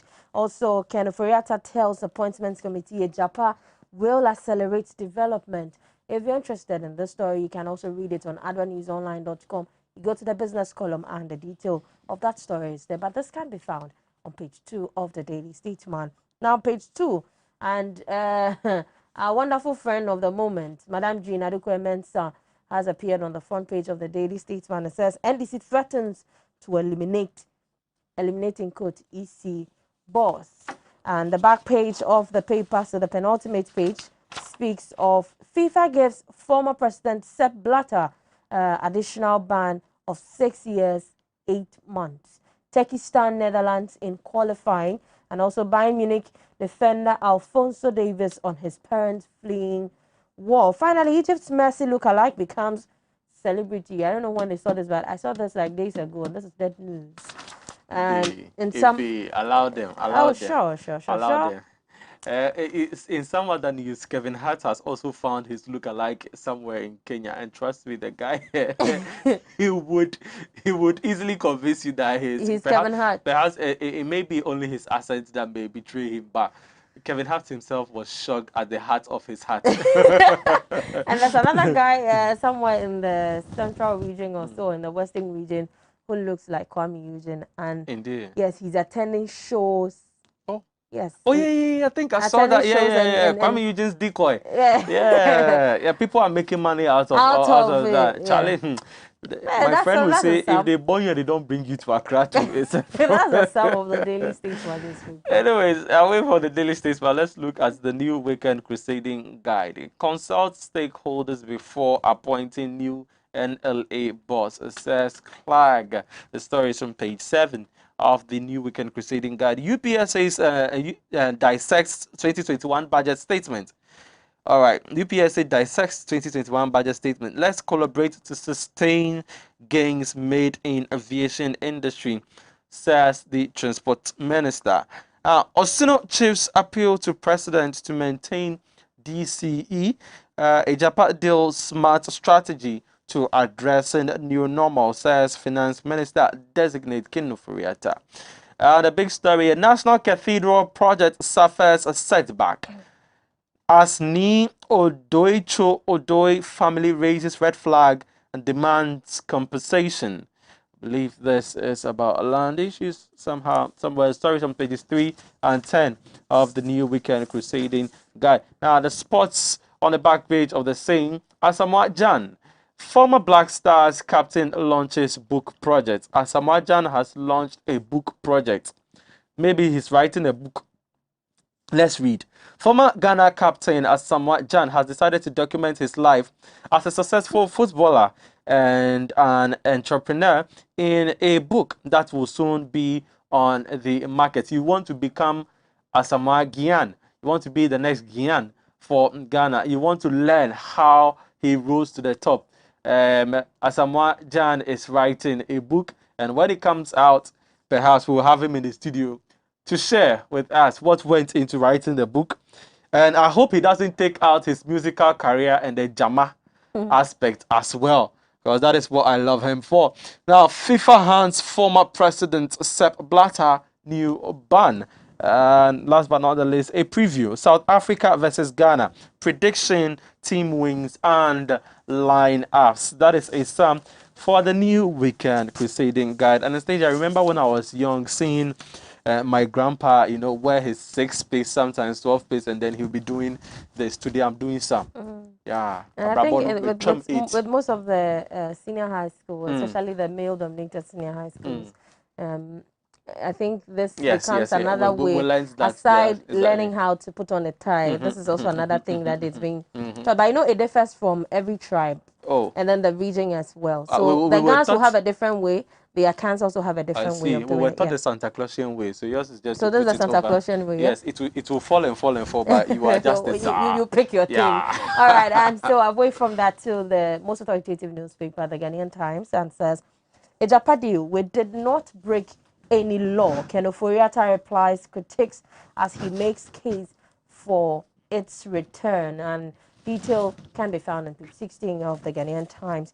Professor Kwanzaa Edu, most popular, who has made the school popular for like 5 days now. I'm talking about GIJ's rector. And it says GIJ grants amnesty to fee defaulting students to register for exams. At long last. You remember yesterday I told you that I trust the school to resolve this. Even with, it was the last statement I made to some. Yeah, you made the statement as well, yes. Nobody's going to come to their aid. These student leaders are going to go in there, and the management was going to hear them, pick what, and so with the PRO's comments, they were going to have a meeting afterwards. We were going to see what was going to happen. So at least situation is calm. Yeah, it's calm now. We are happy about that. I hope that at least GIJ also does something to calm situations down now. Yes. I'll share with you what I saw about that, but that will be after the newspaper headlines, and so that is also on page 16 of the paper. And Dr. Patrick Kumar Boache, if you're speaking of him, you're speaking about the Ghana Health Service, and it says that nationwide anti-malaria campaign, 30 million mosquito nets to be distributed from April. And also they are reminding you on how to put on a face mask. And page 17 again says government bans permits for mining in forest reserves in Dubai. At the back page of the Ghanaian Times, it says Black Stars seal AFCON qualification with Bafana draw, and also strictly adhere to mining laws and regulations. Minister, who are they talking to? Are they talking to themselves? Or they are seeing themselves in the mirror, so they are reiterating what they feel is the right thing to be done. Well, that's it. There are some other stories in the Ghanaian Times. Grab a copy for today. Let's look at Umkondo Wesizwe, Spear of the Nation, the True Independent, the Chronicle. Amidu report on Ejapa was meant to create insecurity, says Ken Ofori-Atta, as he tells the appointment committee yesterday. He's bound to perhaps say more today as they continue the vetting process. All right, now Ofori-Atta again. Is there ever a good time for new taxes? Well, this is to say that these taxes came at the right time. That's it for the front page. Now, on the back page, Ghana holds South Africa to pulsating draw game. And another one here. Comoro hold the nerve to qualify for first AFCON. For the first time in their history, Comoro have qualified for the Africa Cup of Nations. The volcanic archipelago of Africa's east coast were held to a 0-0 draw by Togo in a 2021 Africa Cup of Nations AFCON qualifier at the Stade Omnisports de Maluzini in Moroni on Thursday, but the point was enough to secure the island nation's ticket to Cameroon for next year's finals. So kudos to Comoro brothers from the archipelagos of Africa. And speaking about volcano, there is a wonderful site of eruption of a volcano in Iceland. Also another island city in the UK, and it's been happening for quite about 3 days now. Interesting sight. You should go see it. There are no casualties as the location of the volcano is within the outskirts of town, but there are cameras out there live on it right now. Perhaps if you go online, you will find a link to that. Now let's go into the Bible quotation captured in the Chronicle for today. Today it is taken from Titus chapter 3 verses 10. As for a person who stirs up division, after warning him once and then twice, have nothing more to do with him. As for a person who stirs up division, after warning him once and then twice, have nothing more to do with him. Titus chapter 3 verses 10. And that's it for the Chronicle and the newspaper headlines. We've brought you interviews, conversations on Ken of Reactors vetting yesterday by two persons I spoke to. One friend, Anastasia, but they also spoke to Anambu Mutala Mohammed, MP for Tamale Central.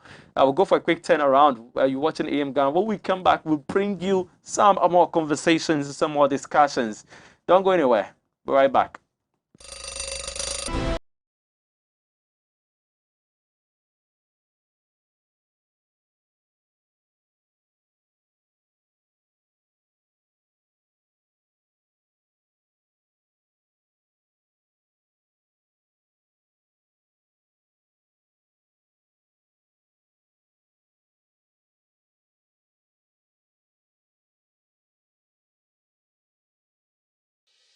Yeni Masatek, so your kunini or roofing industry nim enti Saudi roofina na wadwen Asatek. Asatek wo quality long span roofing sheeter esan nail free trese ehia so de dadoabo mu nanso etim wodan no so a pampe amframa anahum entumi nya no hwe. Asatek quality long span roofing sheets with beautiful bright colors with anti-fading and anti-rusting properties. Trese enwe na ache na empanso enti wo ma 30-year warranty. Terms and conditions apply. Asatek quality long span roofing sheet dear. Eye madan bia, say a warehouse, school, hotel, hospital, sorry, ana say a wawufi. Use Asatek quality nail free long span roofing sheet no be. Na wo dan do be gina so na yin ho. Your delivery services papa bia. Emfa ho ne for akwan wo Asatek bema wo can order between 3 and 5 working days. Wo VIP delivery services so a 1 day pe na wo saka. Hwehwe Asatek achi kwan Watermark 22 Meridian Road woni Cocoa Board Warehouse na pen Takrade Efiekuma number 9 wo pen Efiekuma Fidelity Bank no Voter Region so wo wakache Tatome GN Bank enchen ho pe. Asatek, sheltering you for life.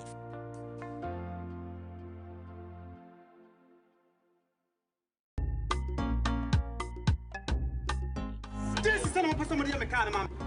Why? Yeah. You want? Why are you like this? Oh, how can free up with this? I didn't make any food. So you different for you. My dad's a hat. I drove you. Meet me 1 minute, maybe. Honeyberry. Mammy, I'm about to support you. So, yo, and I'm on yo. Where do I need Jackson? That track capsule. Oh, how we now to a cat. Boss, Mrs. Meet me corporate. I don't know why. Money actually go past the mommy. Tomorrow.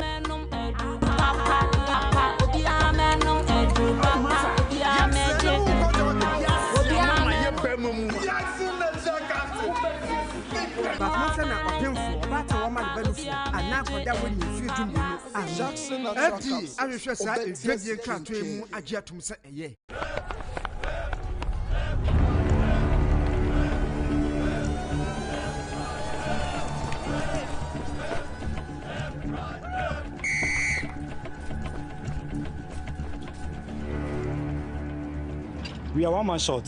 Should we invite him? Yeah. It be old cargo. Can I join you guys? Yeah. Always drink fresh, natural eggs, mineral water.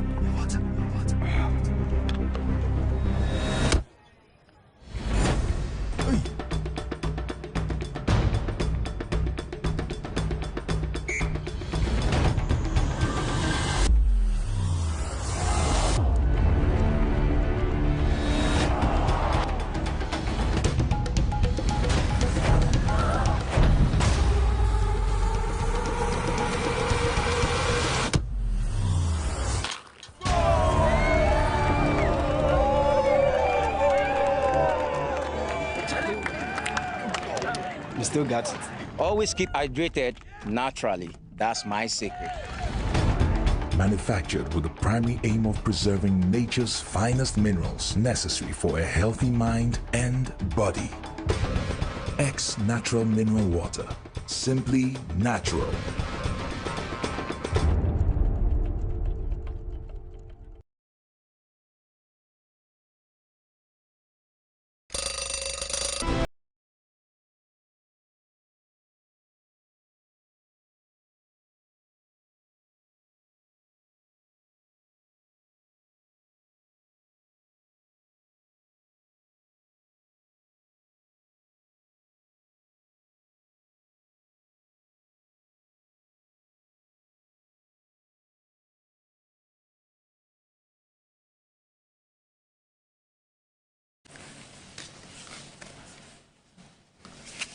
And in particular, the reports of PIAC, the Public Interest and Accountability Committee.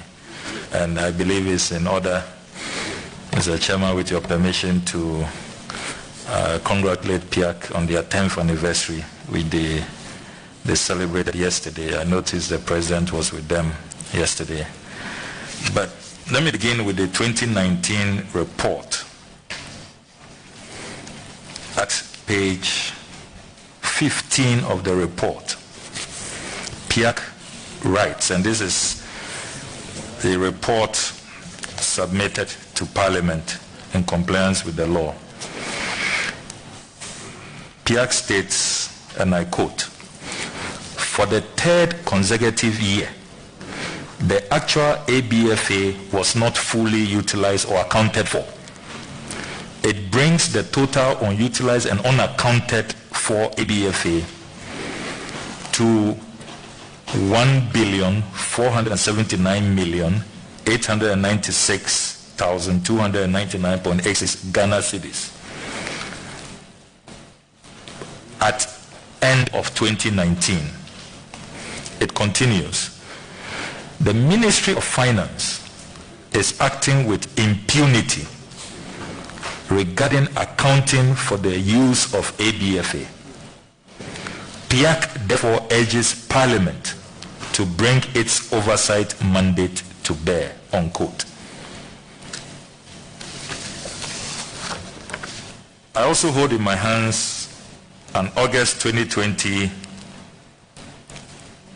issue paper that PIAC was forced to publish because of the continuous non-compliance. And at page 24 of the report, of the issue paper, PIAC had this to say: the recurring non-compliance in the reported expenditure of the Ministry of Finance to the PRMA requirement to spend at least 70% of the ABFA on public investment expenditure is another challenge. In 2019, 55% was spent on capital expenditure and 45% spent on goods and services. Another challenge in the implementation of the law relates to the recurrence of unutilized ABFA. As at the end of 2019, the total unspent ABFA amounted to 1.48 billion Ghana cedis. This situation is worrying, especially as it is becoming a trend and corruption risk to the management and use of petroleum revenues. Honorable nominee, this has continued, and according to PIAC in the 2020 report to Parliament, they are putting the final figure of unaccounted for oil revenues at 2.46 billion as at end of June 2020. I am aware of meetings that have taken place between you and PIAC, and I know that PIAC stands by this figure of 2.46 billion Ghana cedis unaccounted for petroleum revenues. How do you respond to this, honorable nominee, and how can you assure this committee that if given the nod, what PIAC is calling a culture of impunity under your watch will stop.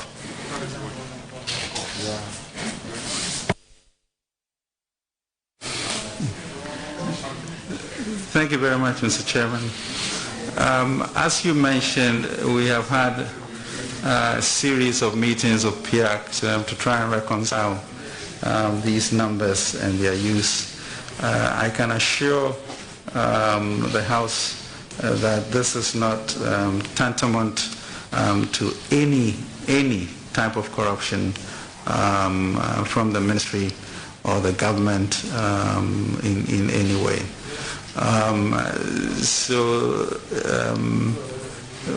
We should be clear on that. With regards to, therefore, their number of 2.4 billion, in which they insist on, you can see that the president was at the ceremony yesterday, and that is an indication of our commitment to work with them to clear that. Mr. Chairman, let me assure you that all of these issues would be resolved, and we can have, a happy medium with PIAC going forward. We do not, there may be honest mistakes made, but there's no profligacy on our part or a sense of arrogance as to the use of public money. My training as an investor was to invest people's money, and that has to be protected. And so when you look at Data Bank, it's investment of 500,000 people's money, and those are sacrosanct. Mr. Chairman, let me assure you that all of these things will resolve, and we're going to have a period, these 4 years coming, in which we are all totally aligned. That's my commitment to you. Mr. Chairman, by way of follow-up, is the honorable nominee able to give us an indication on when this will be resolved? You've given us an assurance that you will resolve this. Well, we have had their 10-year anniversary. I am back full-time at work. We should, after the Easter break, have a meeting with the new chair and craft a way forward that will be comfortable for everyone and follow the tenets of the law. That assurance I give you. Mr. Chairman, I move to my second question,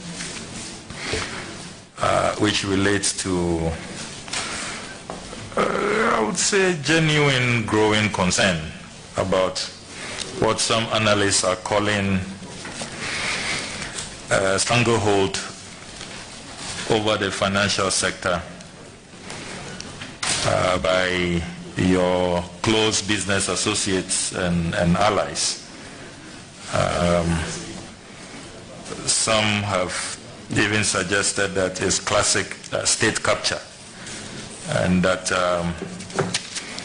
if this is not re-looked at, it would be inimical to Ghana's financial progress, and so far as best practice and transparency is concerned.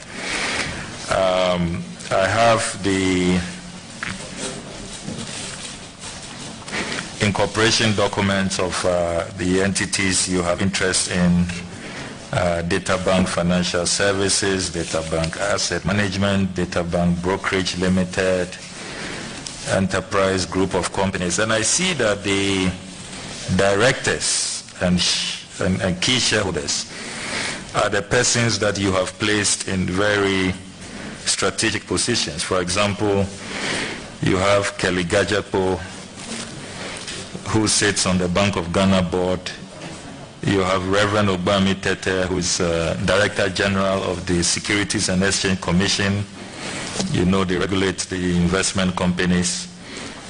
You have something like Kligo, who is Director of Financial Sector at the Ministry of Finance, and is also sitting on the board of the National Insurance Commission. So if you take the banking sector, you take the investment sector, you take the insurance sector, your close associates and directors, shareholders of your companies are in charge of the sector.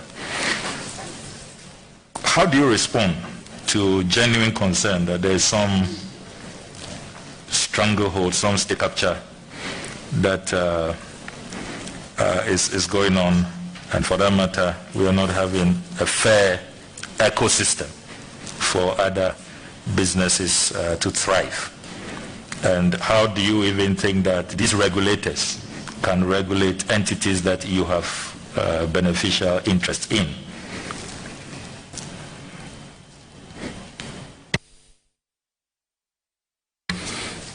Thank you very much, Mr. Chairman.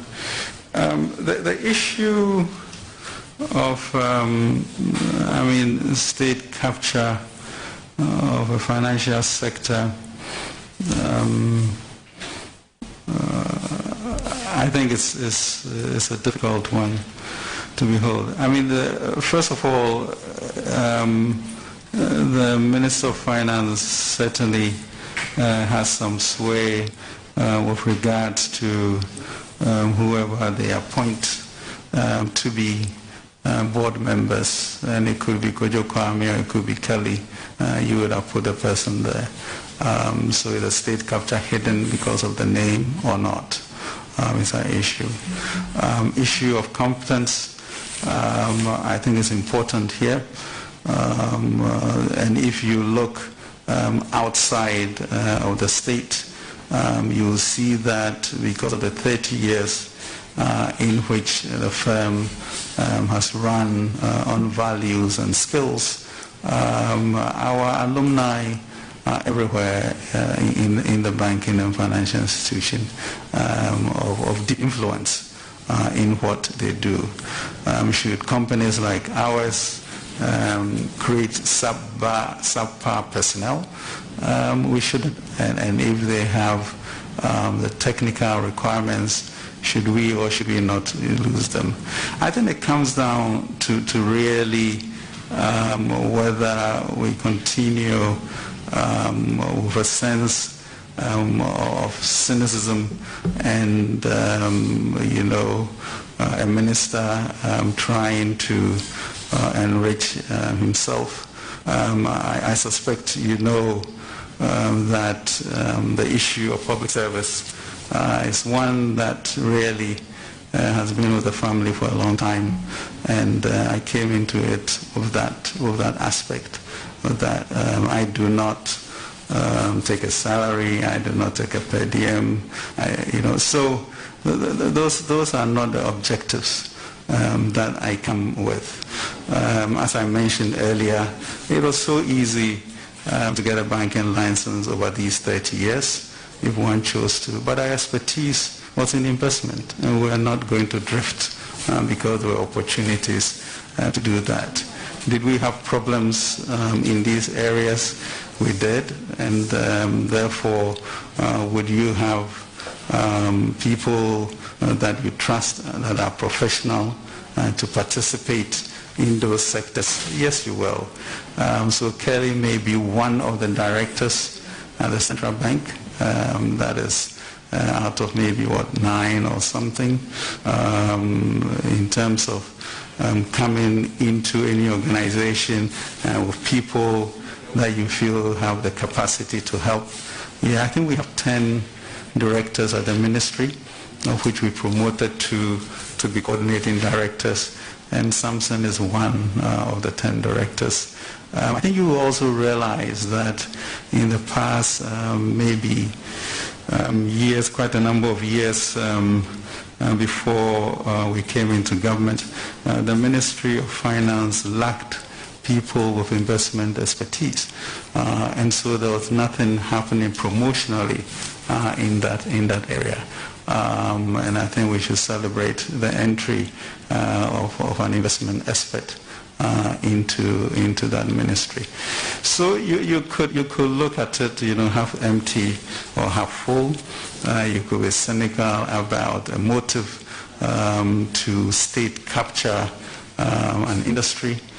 You could also look at the results of growth in the industry and say that something positive is happening. Accusations, therefore, of trying to stymie other competitors has never been our view. We have grown from a cattleman to enterprise 30 years ago into a high street enterprise. We know how to grow in small doses, and we have done that. So, Mr. Chairman, let me assure you that that cannot be the motive.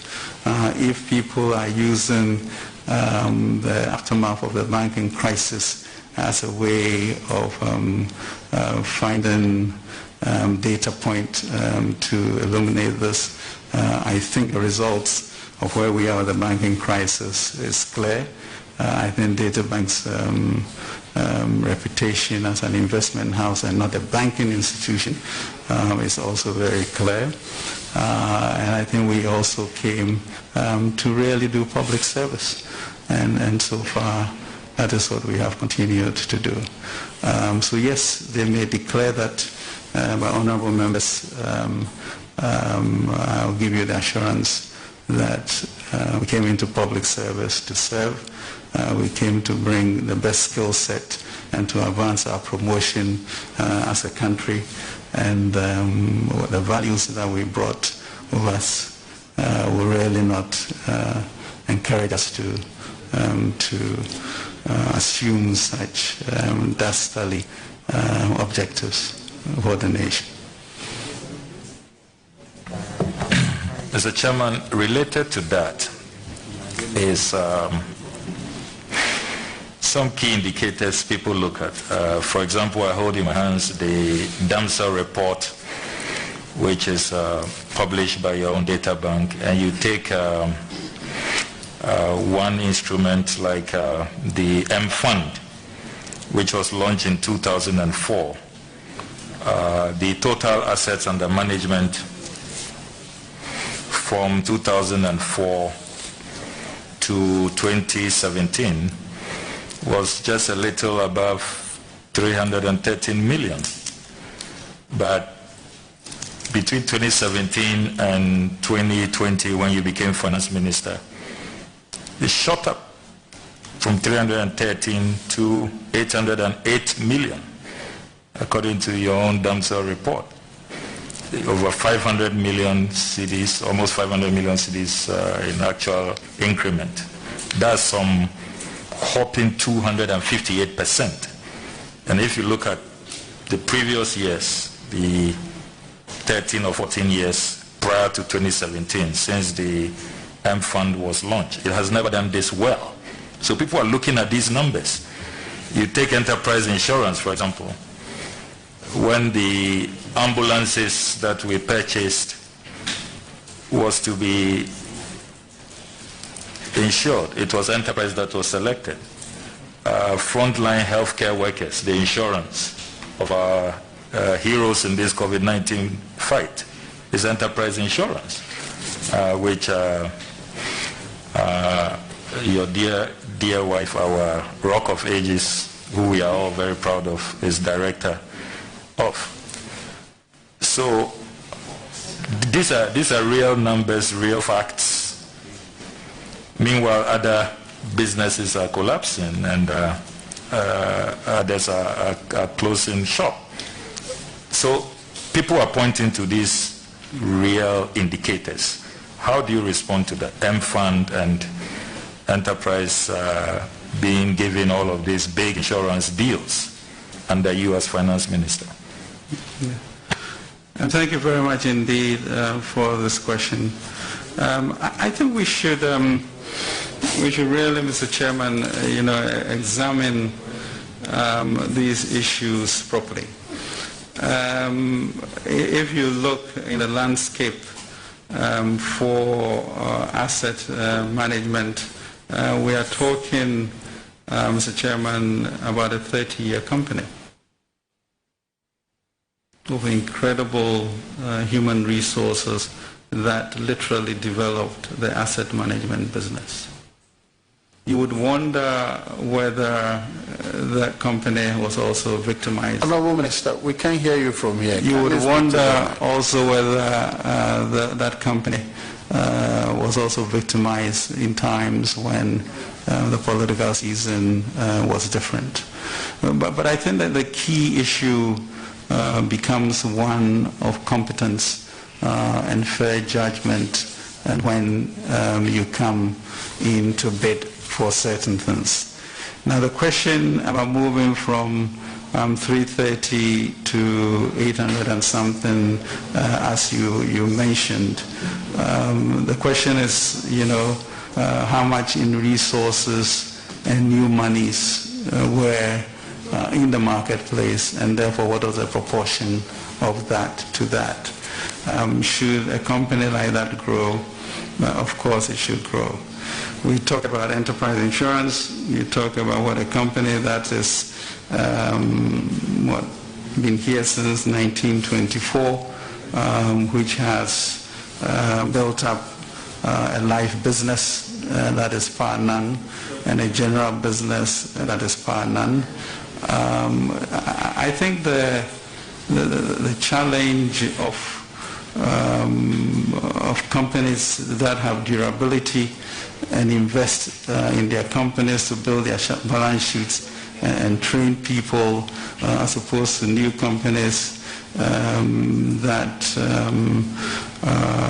are just registered, as happened in the banking institutions, leading to the collapse, should be really examined. I think it's easy, really, to just throw stones at it and say that it is because one is a finance minister. But as I assured you, I don't get involved in any of these things. I've not been a director since whatever. And maybe there's just more boldness in coming in to bid for things, and in people assessing the capacity of these companies.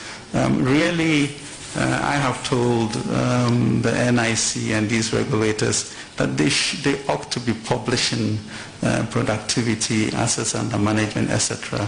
And maybe we as a government should be drawing a line that if you are below a certain amount capacity, you can manage our resources. There has to be a way in which we credit assess, as opposed to say, I also have a company and I couldn't do it. And I think that should be regulatory and transparent, and we should be looking to build first-class companies, but not ascribe it to the fact that somebody is a finance minister, etc. And that's why that is what is happening. So I will warrant a challenge for us to begin to look at the capacities of all of these companies before such easy talk is allowed, which is also quite demoralizing to building and investing in your people if you want to create first-class companies. But assurance that no, I do not get involved in these things. This work is for public service to enhance where the Republic is going. And if you have been able to build strong companies over a certain period, even over 30 years, surely there are times and opportunities in which that will show and illustrate that. Mr. Chairman, finally from me will be a COVID question, and I make reference to Appendix 12A of the 2021 budget and financial policy document.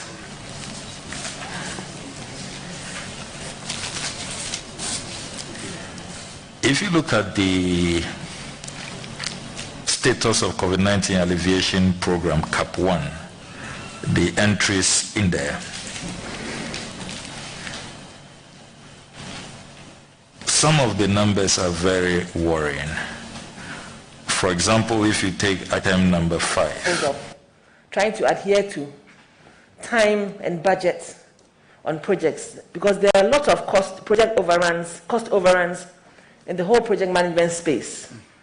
And a lot of it is because payments are not made on time, and so it is hard for contractors to keep to their work schedules. And then they have to go back to ministries to ask for rate reviews, and so on and so forth. And ultimately, government is a loser. But all these decisions are being taken by people. So, as a custodian of the public purse, what will you do differently in your second term to make sure that this situation is changed for the better for the country?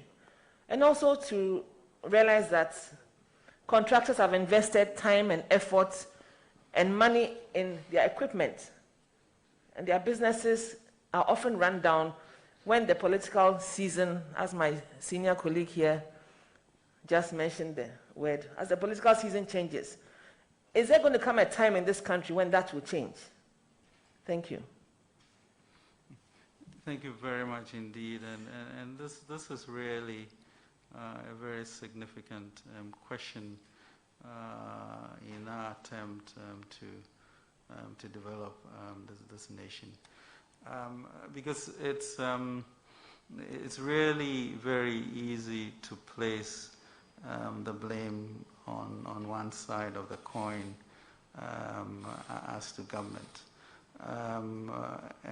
But there's enough blame on both sides of government and contractors because of, I guess that's the nature of the way we have developed. As I mentioned earlier, we have a commitment, sort of control policy that we are bringing to Cabinet for approval, which essentially says that if you are given a budget, you have to stick within the budget.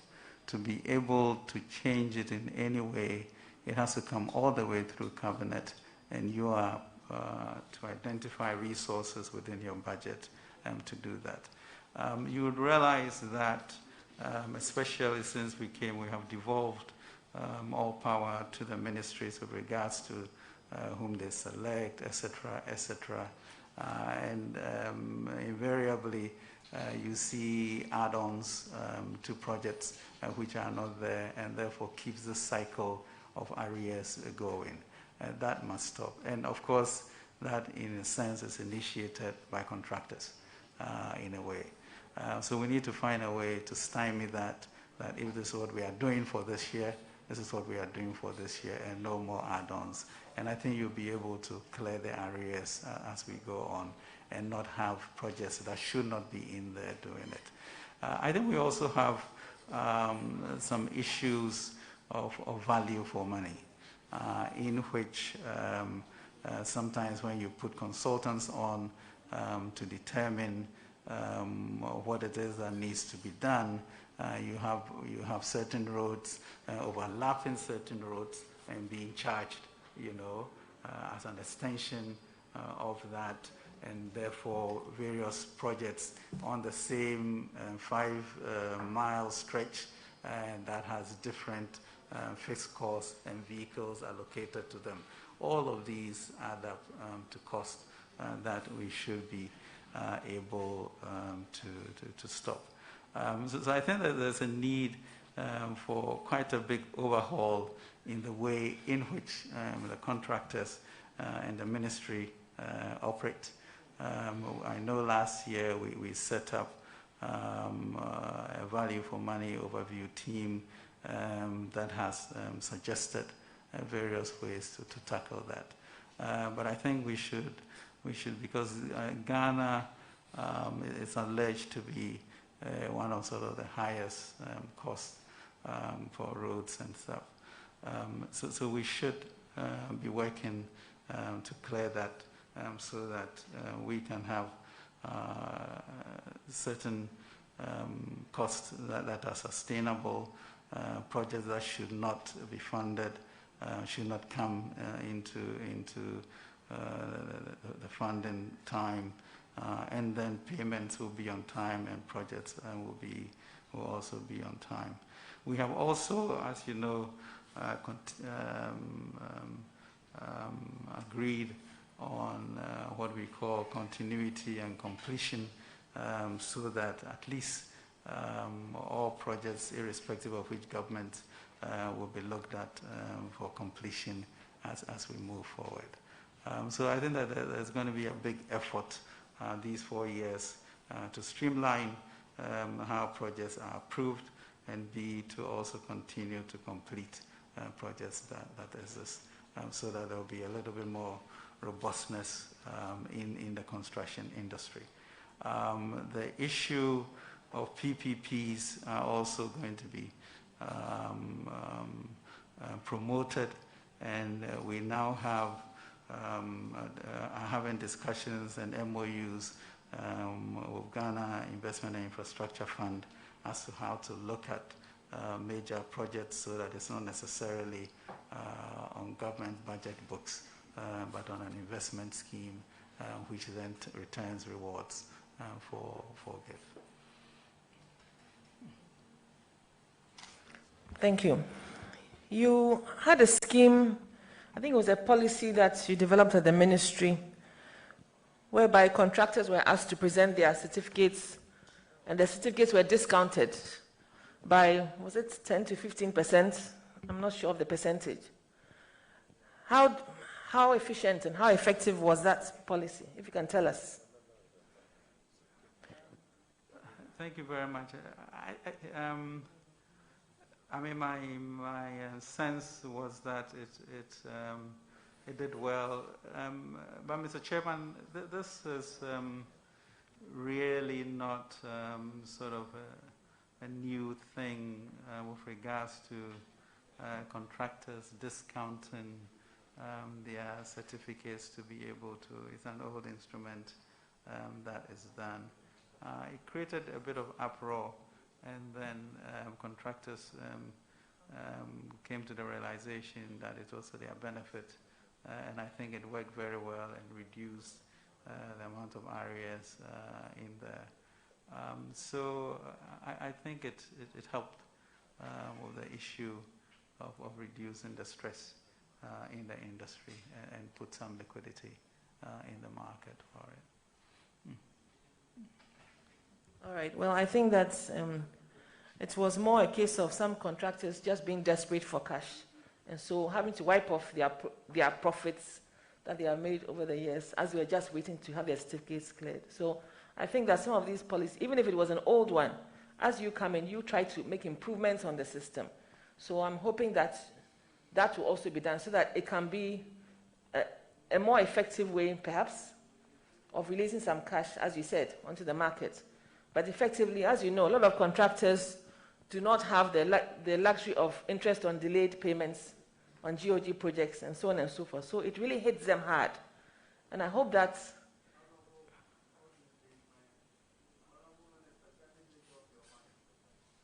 I'm disabled. Good. Yes, can you proceed with the question? Thank you very much. You can advise him later when we are done with him. Exactly. Thank you very much. But I'm just trying to advocate for the construction industry, because it's only fair and right to do so. Madam, please, hold your peace. Thank you. Mr. Honorable Nominee, I see you're almost always in white. What's the secret behind it?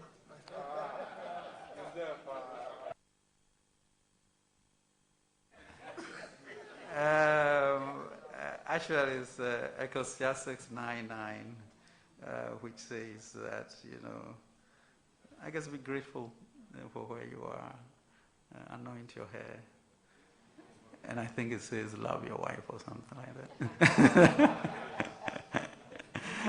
So on that white note, Mr. Honorable Nominee, I would wish that, and I would pray that with that same heart of whiteness, you remember those people who invested their monies in all these financial institutions that were collapsed. Amen. And remember that they also could need some relief. Amen. Because they've been sitting there just waiting patiently for their money, and people have lost their loved ones, some have had illnesses and so on and so forth. Yes. Thank you very much. So have a heart for them. and do the needful. Thank you. Thank you. Thank you. I'll give you one lady. I'll go to a gentleman before I come back to a lady.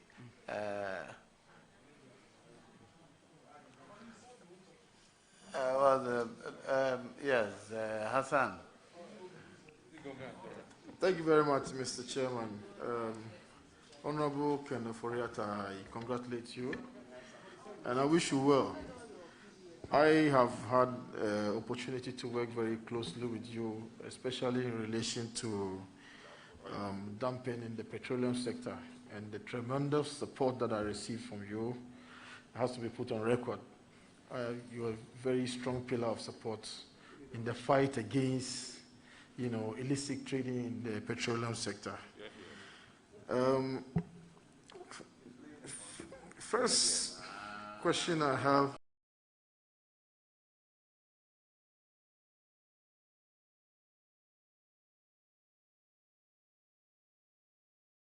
Media unwell but covered, to assure him of our prayers, but to know from him if he's fit and fit for the job of Minister for Finance. So Chairman, just assure him that he has the prayers of the country.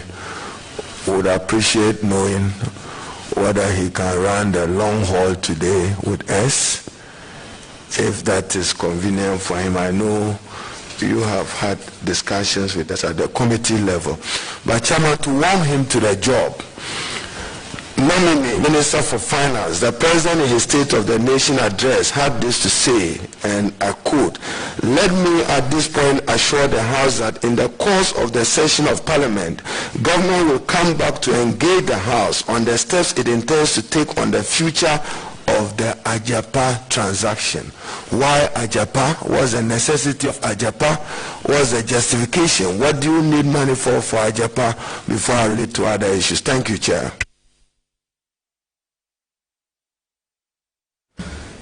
Thank you, Mr. Chairman. Mr. Chairman, certainly that is not a warming to to the process. We get right into action. I think I try to illustrate that since I got in on Saturday, we have launched the roadshow for the largest bond issue in our country yesterday, and to remarkable responses. We have also, during that period, began the issue of the merger of economic planning and us, the setup of Obatampa, etc. And then, of course, beginning with appropriations and preparing for this vetting. Really, for someone who has worked literally 18 odd hours a year since 2017, I just see no step down in what we have to do. I can assure you that the enthusiasm is there, the strength is there, and the excitement for the future since continues. I think public service is a duty that has its own energy and passion, and let me assure the chairman that there will be no lacks in the intensity of the work that we have to do. So, Ajapa, how much money are you seeking to monetize, and for what purpose? What do you need that money for? And I just heard you, Chairman, his opening remarks that since he arrived, he's launched the roadshow for the highest ever. In what capacity did you launch the roadshow? Minister designate and representative of the president. So I have taken note of that. Minister designate launching raising $5.5 billion in the name of the Republic. I've taken judicial notice of that function and activity. Yeah. Minister, I also have a letter as President's representative. Still on Ajapa. I hope that was noted also. What do you need the money for? Yeah. Mr. Chairman, I think with regards to Ajapa, there are a few things that we need to assure ourselves of. I think first and foremost, the President has said that we resubmit it to Parliament. And so that shall be done, which then opens up all of the issues that have been brought to bear. I think one thing I need to note is that truly, that the basis of that transaction was an act that was passed, which was thoroughly debated, and we did not really move away from any edicts of that act. I think it is all of us looking at the state of the economy of a new normal, which seems to be global with regards to debt, and we're looking to interject equity into the way in which the country grows.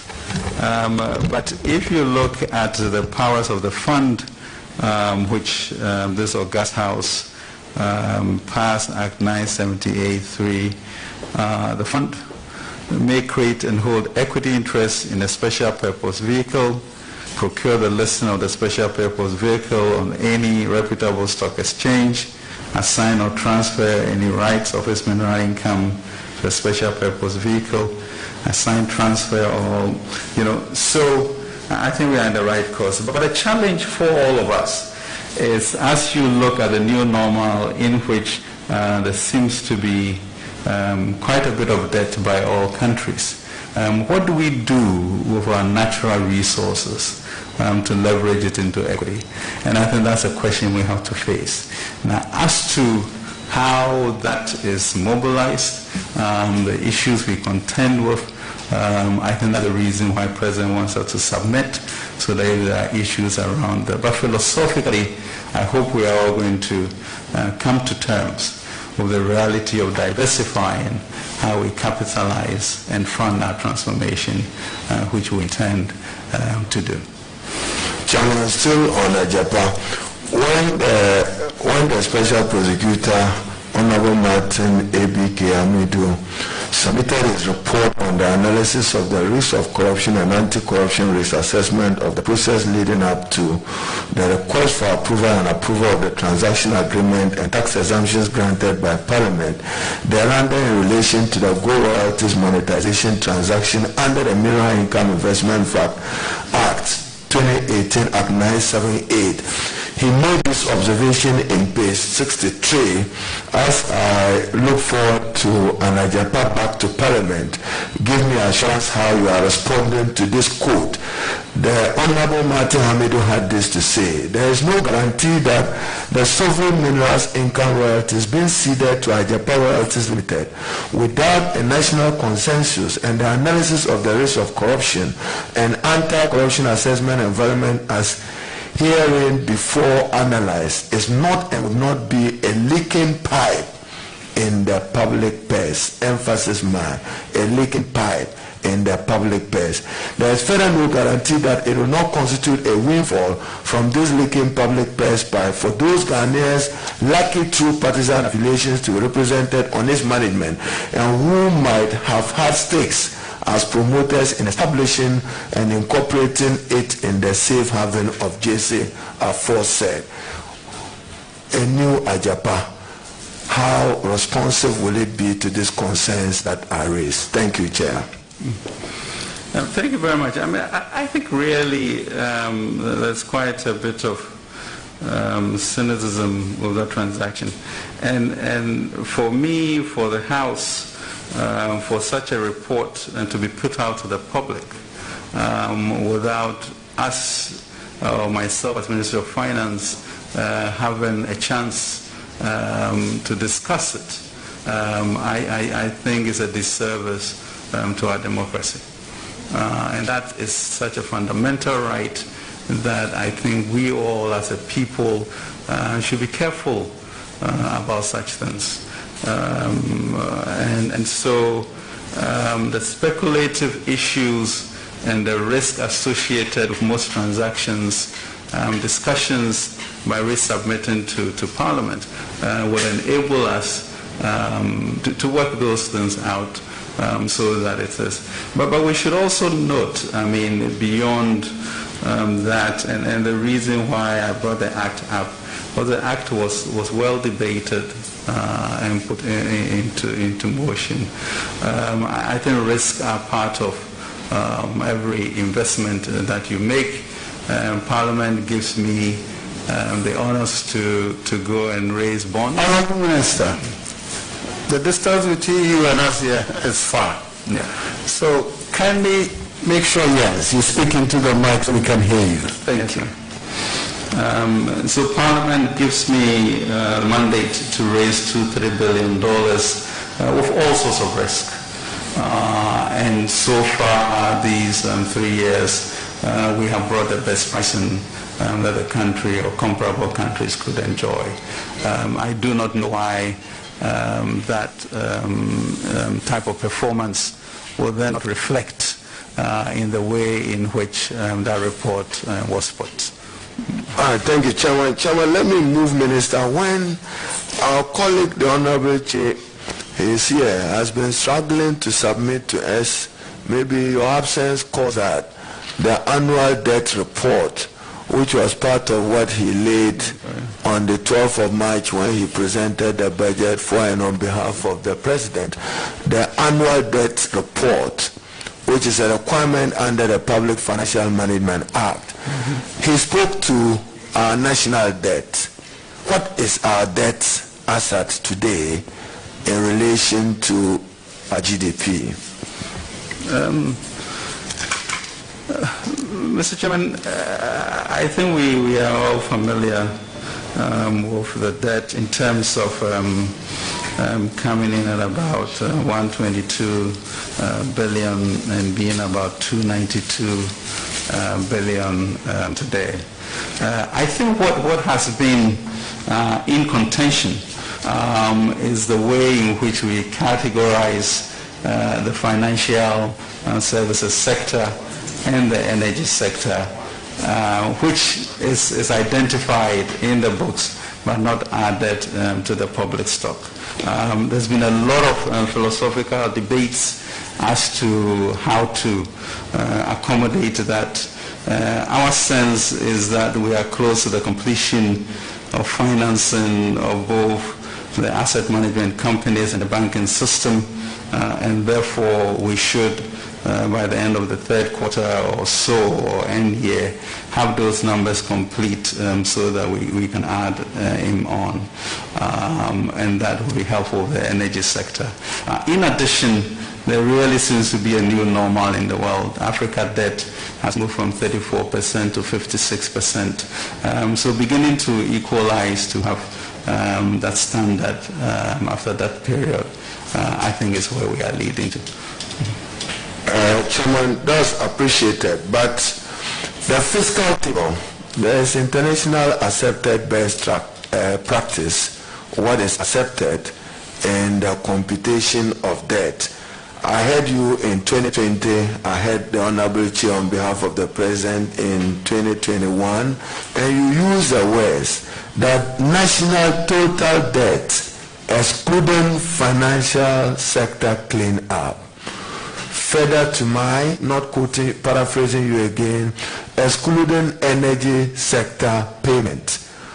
You may have about 6.2 billion to 8 billion of that. That is not added. What debt is it? Is it a question of misclassification or not? Mr. Chairman, I think maybe we are sort of making a mountain out of a molehill. The fact of the matter is that when you read the document, the fiscals, you would know what our debt liabilities are, and that is a fact.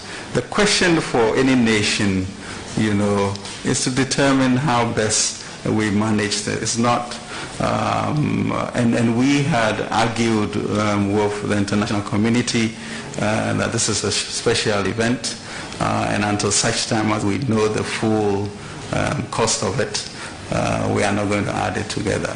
We have moved to a point, as I've explained to you, that we are going to do, but never was it not disclosed.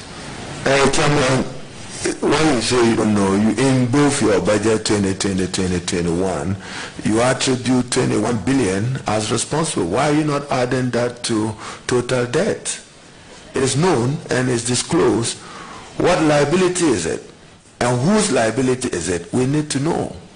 Mr. Chairman, I think we could go on through this ad nauseum. The question is, was this disclosed? And it was disclosed. Could you add up to come to a summary? You will be able to add up to come to a summary. So our position is that it's disclosed but not added. Is there a new normal? There's a new normal. Have I told you how we are going to be doing it? And I've told you that once we are clear on that by the third quarter or fourth quarter, that will be normalized. Will it be added on when you know the total? We will be adding them on to have. Will you readjust the fiscal table as we are assured? Once it's added on, of course, it trickles through that. There is a group working at the Ministry of Finance known as the McKinsey Group, working for GRA and working for the Ministry of Finance. What is the nature of the relationship with them, and how much money of state money has been used for them, and what do they do? Thank you, Chair. Thank you very much, Mr. Chairman. McKinsey has been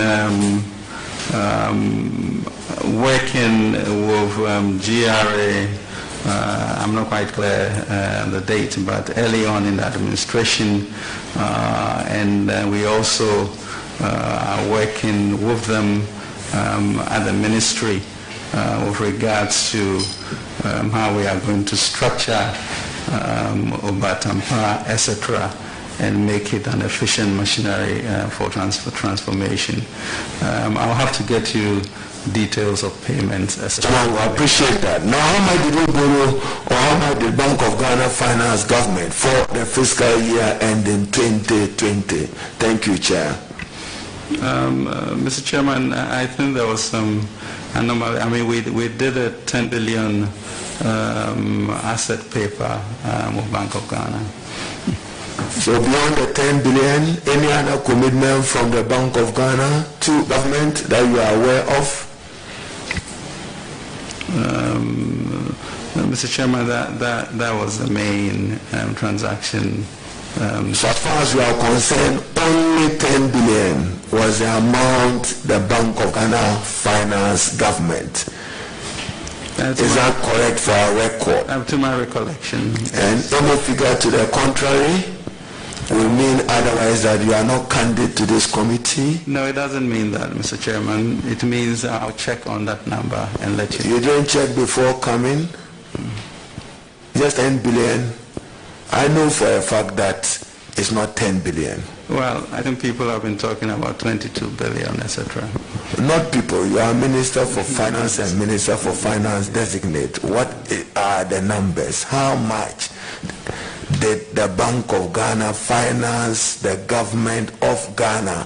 When you came to borrow the 10 billion, you referenced the Bank of Ghana Act and the limits within as a percentage of government revenue in the previous year which could be used for that purpose. How much did the Bank of Ghana finance government? Thank you, Chair. Mr. Chairman, I will stick to the 10 billion. Any explanations of other, I'll get to the House. Chairman, the Minister for Finance in his mid-year review repeated in the budget for 2021 talks about the Obatampa 100. Share with us this year how much did you allocate in your budget for that purpose? Obatampa. Mr. Chairman, give me your budget copy, page 242. Thank you. Mr. Chairman, the Obatampa program is a 100 billion CD program, which in essence is the largest development effort any government will be seeing. The issue going forward is how do you fund such programs in the new modern world or the new normal that we see.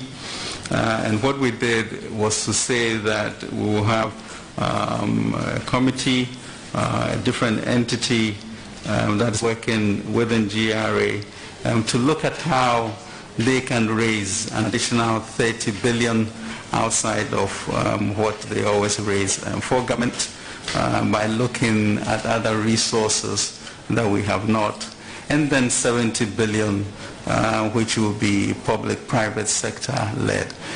In this regard, we'll be working very closely with GIPC to determine partners in the international sphere who will then bring this type of resources to bear. You'll notice that we are creating a new national development bank, which will be a wholesale bank that in itself will be able to raise funds to be able to support the various financial institutions in Ghana that will further support that. So really, I think that the challenge for a country, given our savings and our capacity for domestic revenue mobilization, is as you see our attractiveness to the international market, how do you leverage on it to be able to build up this Chairman, this is just a follow-up. You've just hinted at National Development Bank, Agri Development Bank in distress, National Investment Bank in distress. Convince me why we need a National Development Bank in Ghana, where you have these major institutions that were set up with probably about the same goal or objective that is not living up to expectation. Thank you, Chair. Thank you very much, Mr. Chairman. I think really the issue about mistakes in the past does not mean that we should be innovative into the future. If you now look at the financial landscape, you realize that yes, the banks are doing better. Through GATT, we've been able to save some indigenous banks that are also operating. The question then is, how do they get increase in capital? So ADB was also supported. We've given some resources to NIB, and therefore ADB will concentrate on agric, NIB will concentrate on industry, and the National Development Bank is a wholesale bank, almost like KfW in Germany, which then has the capacity to bring in resources from outside to be able to channel into these organizations that you are talking about. Chairman, just to follow up, is something that if he gets approved, he probably will have to work with the Attorney General to resolve a matter of national and public interest. You find ministers of state come to Parliament with agreements, projects, programs, not costed, no value for money accompanying them. They come for parliamentary approval, then they walk away with Parliament that will come back for value for money. That has not served the interests of our republic. What will you do to ensure that any side thing, because normally the ministers will need your concurrent acceptance and approval to do that, to protect the public? Give me some assurance what you intend to do about that. Thank you. Working with the Office of the Attorney General. Thank you very much, Mr. Chair. It is an issue that I think has been problematic for all governments. In this particular budget season, we therefore propose an expenditure commitment policy where the Ministry of Finance has worked with the AG's office to see a document that will be passed by Cabinet in the next Cabinet meeting, which really goes to say that, if this thing is not in your cost of goods or capex, it can't be unless you can prove that you can get money for it. So beyond the value for money issues, is tightening and making the minister responsible for allocating, for finding the resources to be able to do that. If it's not in the budget, it can't be done. Chairman, related to that is an unacceptable growing of judgment debts, all of it occasioned by an an act of omission or commission on behalf of ministers of state, they commit the state and then abrogate contracts. The phenomena of judgment debt. What do you intend to do about that as Minister for Finance should you get confirmed? Thank you, Chair. Thank you very much. I think, as a corollary to the expenditure commitment issue would be a situation where you don't even get there because it can't even come through. But even with judgment, that's I think we have tried very hard to even renegotiate after the court's judgment. So yes, it's a leakage that we are very aware of and would like to blunt. Chairman, I note that in this 2021 budget statement and economic policy, for some reason, Minister, there is no definite determination as is expected under the Labour Act of Tripartite, some understanding on public sector pay, whether adjusted upwards or maintained. That is not conveyed in this particular budget statement. So it appears to me that public sector workers and civil servants, local government don't know their fate yet. How come it's missing? Because I know since 2014, 2015, we've worked out a strategy where it allowed you to have sufficient time to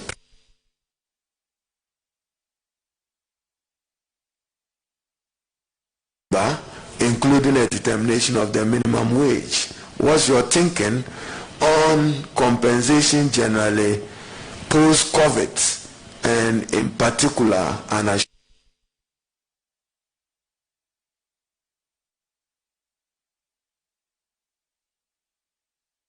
their fate? Thank you, Chair.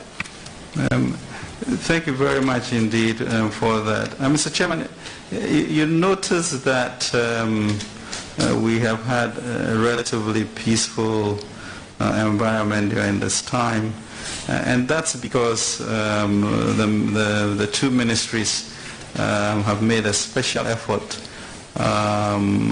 to create a partnership with labor and employers which enables information sharing and understanding of where we are going as a government.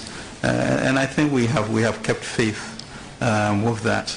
And so, Mr. Chairman, I can assure you that we are clearly aware of the level of salaries that we have for our people. We also know the impact on our revenue. And by all means, we'll strike a balance that is sustainable to support us. So let me assure you that we would not compromise on fair negotiations. So will there be negotiations? There has to be negotiations. Thank you. So want industrial peace and harmony. Now capping. You are noted for capping our funds in order to deal with what you call budget rigidities and earmarking. The GET fund has suffered from it, even though we are aware that GET fund borrowed 1.5 billion. The disbursement of it is problematic. Want to know how much of the amount have been disbursed, because GET fund contractors remain unpaid. They are in the queue long hours to access their money. Then still on capping the road fund. When the minister made a request to you for 1.8 billion Ghana cedis, you released only 1 billion in the name of capping. Don't you think that you are contributing to President Akufo-Addo's failures, particularly in the road sector, when he says 2020 year of road, 2021 year of road, and you are not making monies available for purpose of achieving that? What do you have to say to that? Thank you, Chair. Mr. Chairman, I think the statement about Akufo-Addo's failures is erroneous. On the issue of budget rigidities, I think that is pretty obvious to all of us with regards to the revenue to GDP that we have, and therefore within that bucket and borrowing, how much we can really take around for everybody to have some resources to do. So yes, you can isolate, Mr. Chairman, specific instances in which certain accommodations will have to be made. But overall, when you look at the productivity and growth in our economy, you can say that on a common basis, we are doing fairly well. And then we'll need to adjust. Every policy has some idiosyncratic effect on certain areas, and we look to be able to solve them on a case-by-case basis. Okay. The leader is done here. You'll be with warm up. I thought you said you leave us for now and come back later. With warm up for him. Very well. Yes, Nilante. Thank you very much, Honorable Chairman. Mr. Nominee, let me start with a very important issue that is agitating the minds of many Ghanaians and other West African states. The U.S. and other Western nations have made recognition of LGBTQI rights as some of the conditions under which support will be granted to such nations. As the man who follows up on every negotiation that the President makes on issues of our support, what is your take on this conditionality by the Western nations in order to advance support and aid to a country like Ghana? Thank you very much, Mr. Chairman.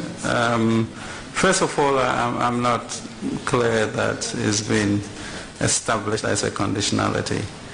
But truly, I mean, for example, if you look at the decision the President took with regards to termination of PDS, in which $190 million therefore had to be left on the table, I think our sociology and our traditions are the most important enduring legacy that we have.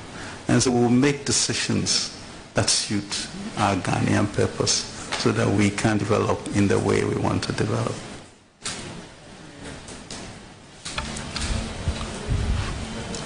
Looking at our estimates, Minister of Local Government Committee, look at our estimates, we have something revealing. There was an overrun of almost about 46% of the budget for the ministry in 2020, close to about 468 million cedis as a result of increases, especially in donor partners' support. The answer from the ministry was that as a result of ceiling which was granted, Ghana has entered into agreements with these donor partners, so we know how much they are giving us. So why do we set a ceiling on such funding to result in overruns of the budgets at the end of the fiscal year? Thank you very much, and I think that's a very insightful question. You know, once the COVID pandemic surfaced, most of our donor partners began to reprogram so that they were front end because the need to save lives and livelihoods was so important. And so that trickled through. If you remember, we were able to go through the IMF rapid credit facility of $1 billion, and the World Bank also facilitated things. So truly, I think the event of the pandemic, last year was an extraordinary year. We do not tell ourselves, we have to be clear on things that occurred. But that, Mr. Chairman, was one of the reasons, the reprogramming and reprioritization of donor grants at that time. Thank you. Chairman, if you permit as a follow-up, when that happened, why didn't the ministry get back to Parliament on this?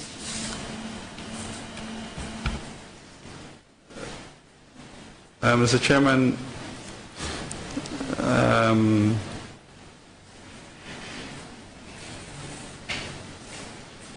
I would,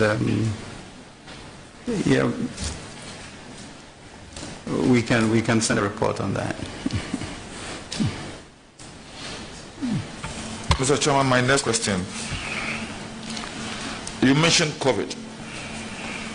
Were there some releases to RCCs and MMDAs for COVID without directly passing it through Parliament?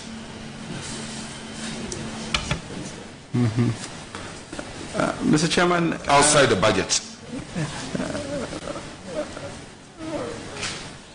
Mr. Chairman, I don't recall that. I know that we encourage DSCF to further support the RCCs and co.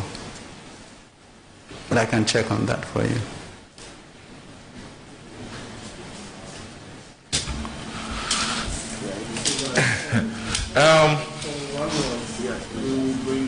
Port and then another check. Okay. Let's come home. Prices of almost everything on the market is going up. Everything.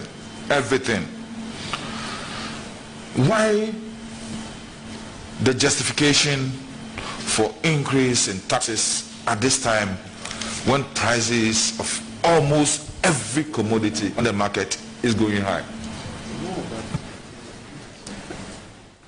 Thank you very much, Mr. Chairman. I mean, that is a very, very categorical statement, and I think we all need to verify the veracity of that. I think the question of taxes can be an independent question, not linked to that. I mean, we have proposed a number of taxes that you are aware of that would affect petroleum, which would lead to revenue for a Delta Fund for energy, for capacity charges, because we continue to have a gap between what ECG should be paying and what the rates are. So that was one, to make sure that we get the energy sector operational. We also have a huge sanitation problem that you all know about, and I think that is a health hazard for the years ahead, and therefore we are trying to. But the essence of the budget, when we say one year here, is that it's a battle cry for us to join together to look at growth and transformation as opposed to bend our heads down because of COVID. You know, and the question is whether we can burden share and therefore move to sharing the opportunities that will come. Is there ever a good time for taxes? I'm not sure anybody will ever say that. Would we use the taxes to enhance productivity and growth to grow? I believe we will be able to do that. I think underpinning your question that everything has gone up is one of debate that we can have. But we need to move forward. We need to burden share. We need to create a society that also will share the opportunities as we grow. I mean, really, Mr. Chairman, if you look at what the Akufo-Addo government has been able to do between 2017 and 2020, it is phenomenal. If we had not built up the resilience, I think COVID would have devastated us beyond what we are seeing. So we move forward together. We bring these new revenue measures in place. At the same time, of course, we did cancel income taxes for drivers, etc. And let's see how, we create a sense of productivity and share in the growth that we expect to have. Mr. Chairman, my last question. Honorable nominee, this is very important to almost every MP here. In the Supreme Court ruling, Benjamin K. Podo Richukwashigan versus the Republic, the Supreme Court said total revenue includes revenue from cocoa, oil, and other taxes. And the Supreme Court said under no circumstance should the 5% or not less than 5% release to the District Assembly's Common Fund should be touched. Why do you still exclude revenues from cocoa and oil in computing the 5% of total revenue for the District Assembly's Common Fund?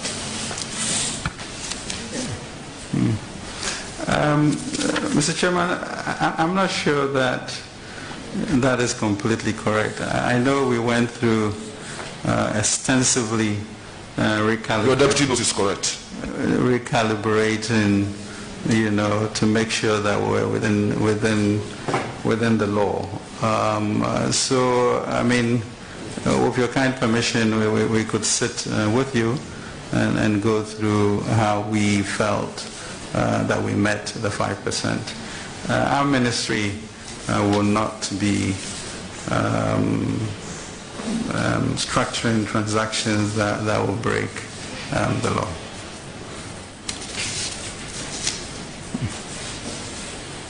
Yes. Who is next? Yeah.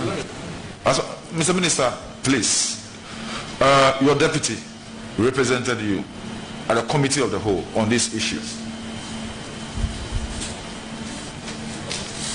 She's not a member of this committee, but I don't know whether Mr. Chairman will relax the rules a little and you know. But the truth of the matter is that she appeared before the committee of the whole on this issue. And she knows that we have, as a committee, we have interrogated her on this issue.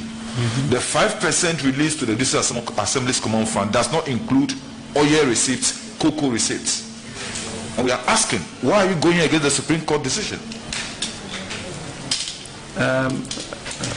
Mr. Chairman, with due respect, I have offered for us to meet to ascertain whether this is true, and if there's any corrective measure to be done, we will do that. Very well. And for those who are ranking members and who may have to go to their committee meetings, I'll give you priority. Yes, Agaga, after that I'll come to you. Thank you, Chairman. Yeah, well. Honorable nominee, just to illuminate the question my colleague Nilante van der Poy asked, the case of Podo versus the Attorney General. The Supreme Court was very emphatic in interpreting Article 2522 of the Constitution. And in doing so, the Supreme Court held that the total revenues of this country includes petroleum revenues.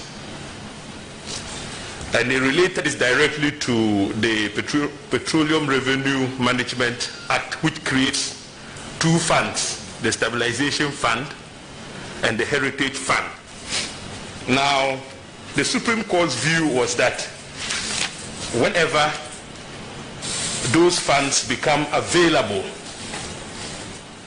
to the central government, like we saw when you moved this August House for the cap on the Stabilization Fund to be reduced to 100 million, you receive 200 million directly. And so per the Supreme Court ruling, 5% of that amount was supposed to be paid into the coffers of the District Assembly's Common Fund. Now, that was not done. Additionally,